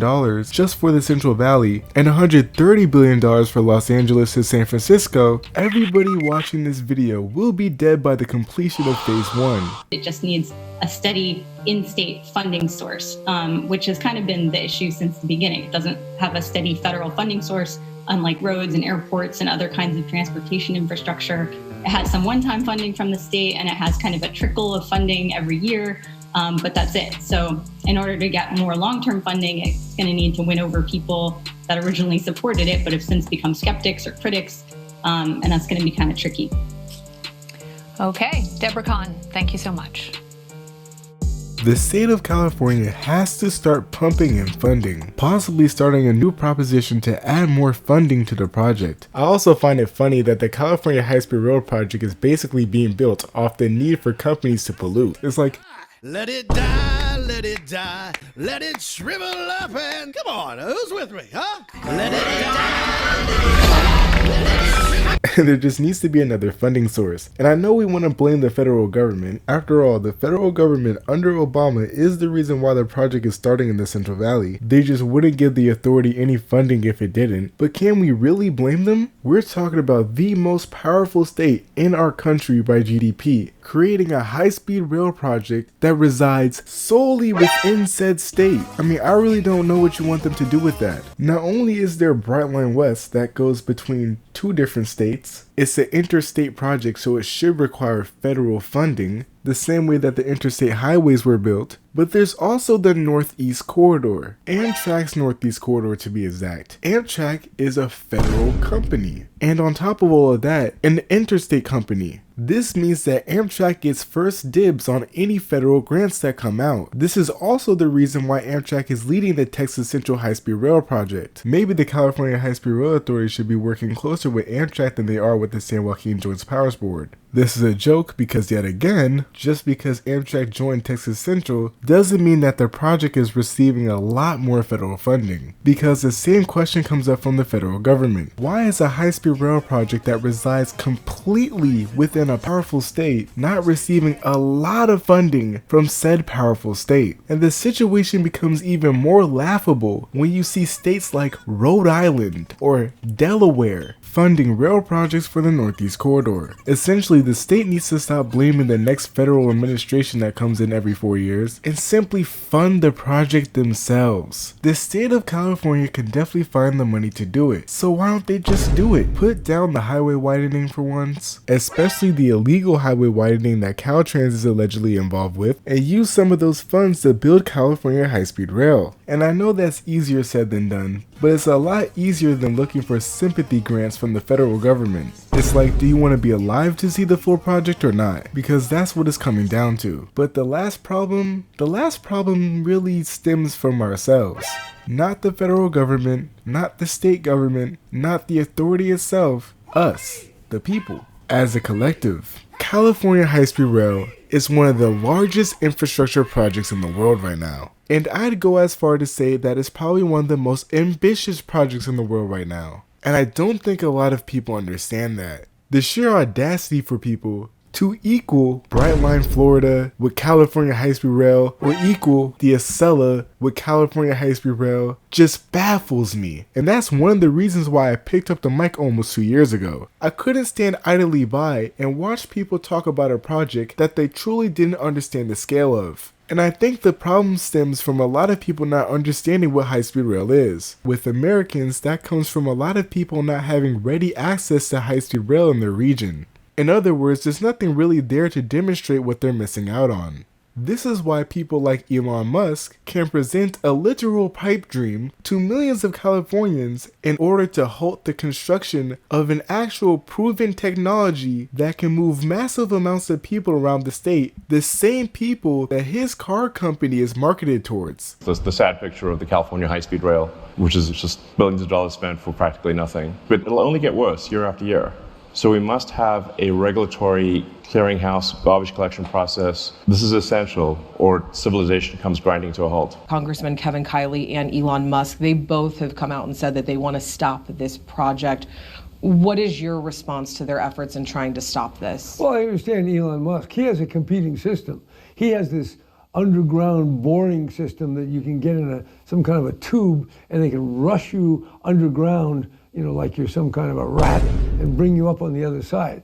So that's the Musk plan, okay? Really far out thing. He doesn't like the bullet train. In fact, he told Governor Newsom a long time ago, don't be for that bullet train. So of course Elon Musk is going to say that the project is horrible. Whether it be the Boring Company, whether it be the Hyperloop, whether it be Tesla, he competes with it in every single way. It's simply a conflict of interest. Again, similar case to Rick Scott, who canceled Florida High-Speed Rail to build Brightline, which the public later found out he was personally invested in. But instead of Brightline, an actual rail company that's very proven technology and, well, rather slow, it's Hyperloop. Damn. It doesn't matter that he spent millions of dollars on this rinky-dink can, because in the end of the day, he's making billions of dollars off of people who have no other choice than to drive. Any type of stalling method that he can come up with in order to keep his captive audience is extremely useful. Is when you go to talk to somebody in the high-tech community and they say, well, you know, you guys are talking about like 19th century technology, rail. I mean, you know, it's not cool, it's not hip, it's not all this. So I've come up with this little riff. I said, well, so a Tesla is exactly like a 57 Chevy, right? And I said, what are you talking about? I said, isn't a Tesla the same technology as a 57 Chevy? Rubber tires, runs on fixed guideways? No, of course not. Tesla has aerodynamic body design, it's computer controlled, and it has an electric propulsion system. Right, so let's compare a high-speed rail train with an Amtrak train or a steam locomotive. High-speed rail train has aerodynamic body, computer controls, and a new highly efficient electric propulsion system. This is not an ancient technology.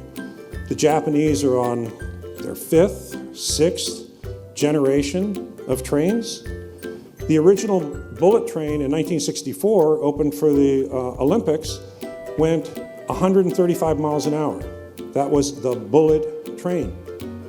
The new trains go 235 miles an hour. This technology keeps moving forward, whether it's aerodynamics or noise control or whatever. So we need to reach out to the tech community. We need to tell them this is a high technology, exciting, evolving thing that you guys should be behind for a whole bunch of reasons. Not just because it helps your workers, but because it creates a brand new technology manufacturing base in the United States that you'll contribute to and you'll be part of. Unfortunately, after a year and a half of doing heavy research on this project, I realized that the flaw isn't in the project itself, but in the ignorance of the people that it's meant to impact. They just don't know what high-speed rail is. The closest high-speed rail line to them is all the way on the East Coast, and it's the Acela. Yes, the Acela is high-speed rail, but it's not good high-speed rail. And the fact that Amtrak doesn't even do a good job of marketing it, a lot of people simply don't know it exists. And I know that's hard for some of us to wrap our heads around, especially considering how cultivated some of us in the urbanist and transit community are about urbanism and transit. So it's easy for some of us to laugh at people for thinking that Hyperloop is actually going to be a reality, but when it really comes down to it, to those people, high-speed rail is just as much of a pipe dream as the Hyperloop. And this is why I wish that Amtrak would have done a national tour with the Acela so that people would have known the service actually exists in America and it's very possible for Americans to create. I mean, 150 miles per hour is nowhere near 220, but it's a lot closer to 220 miles per hour than 79 miles per hour, which a lot of Americans see as the baseline of rail travel. But it's not too late to do a rail tour. I'm hoping that Amtrak does another rail tour with the new Gen Acela, or even BrightlineWest, which I kind of doubt because it's a private company and might not have the capital to do so, but definitely California High-Speed Rail. California High-Speed Rail will have the budget to do a rail tour. Show off your shiny high-speed train, the same way that Amtrak showed off the X2000 in Merced, because it will be one of the fastest in the world. And honestly, the Central Valley itself will become a tourist attraction just to see the high-speed trains. Let's be honest, even outside of the transit and urbanist community, because it's going to be such a momentous moment in American history. But again, if this was shown to more of the country and knowledge about the project was more widespread, I think it would do wonders for completing the rest of the project between San Francisco and Los Angeles, and for every other high-speed rail project in the US right now that's in limbo.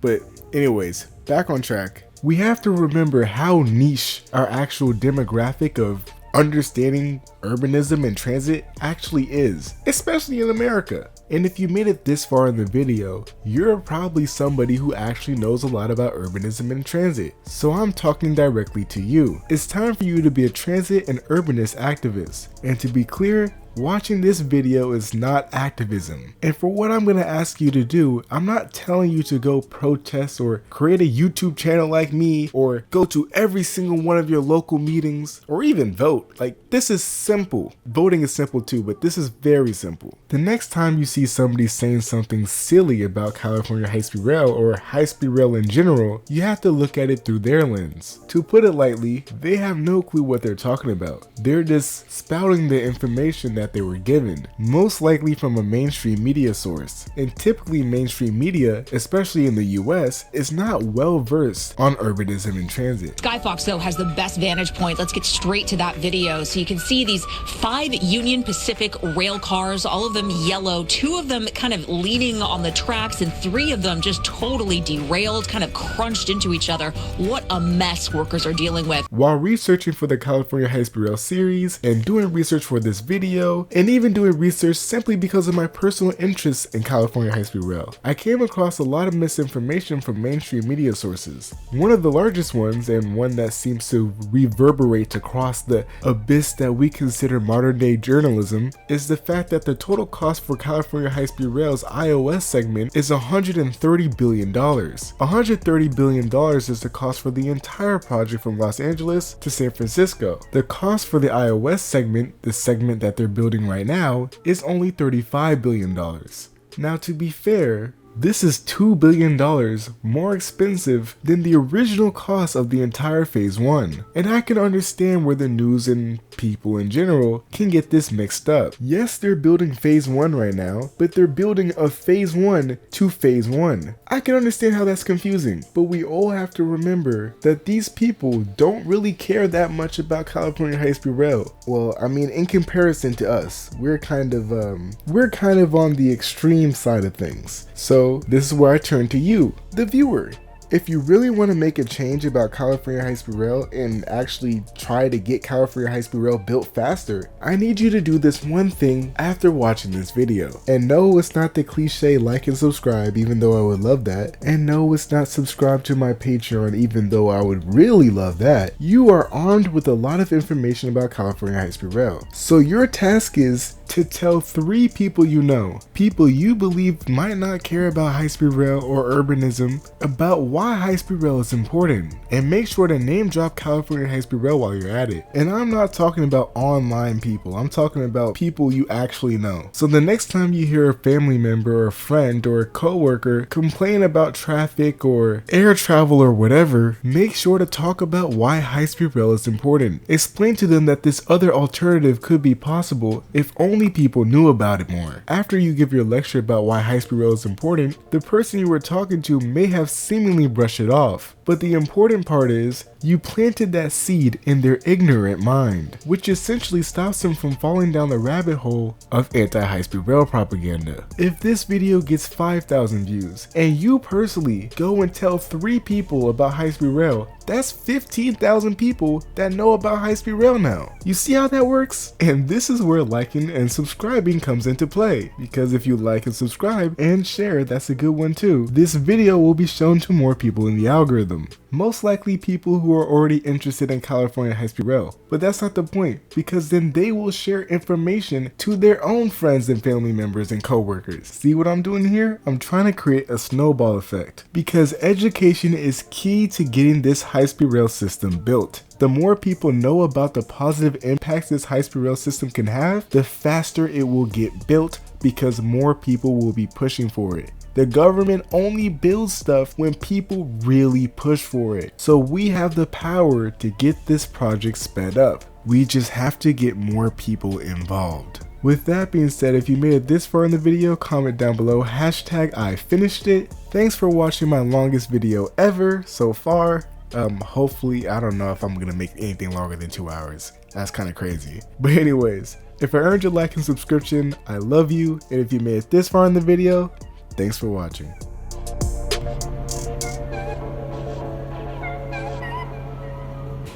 Doors open.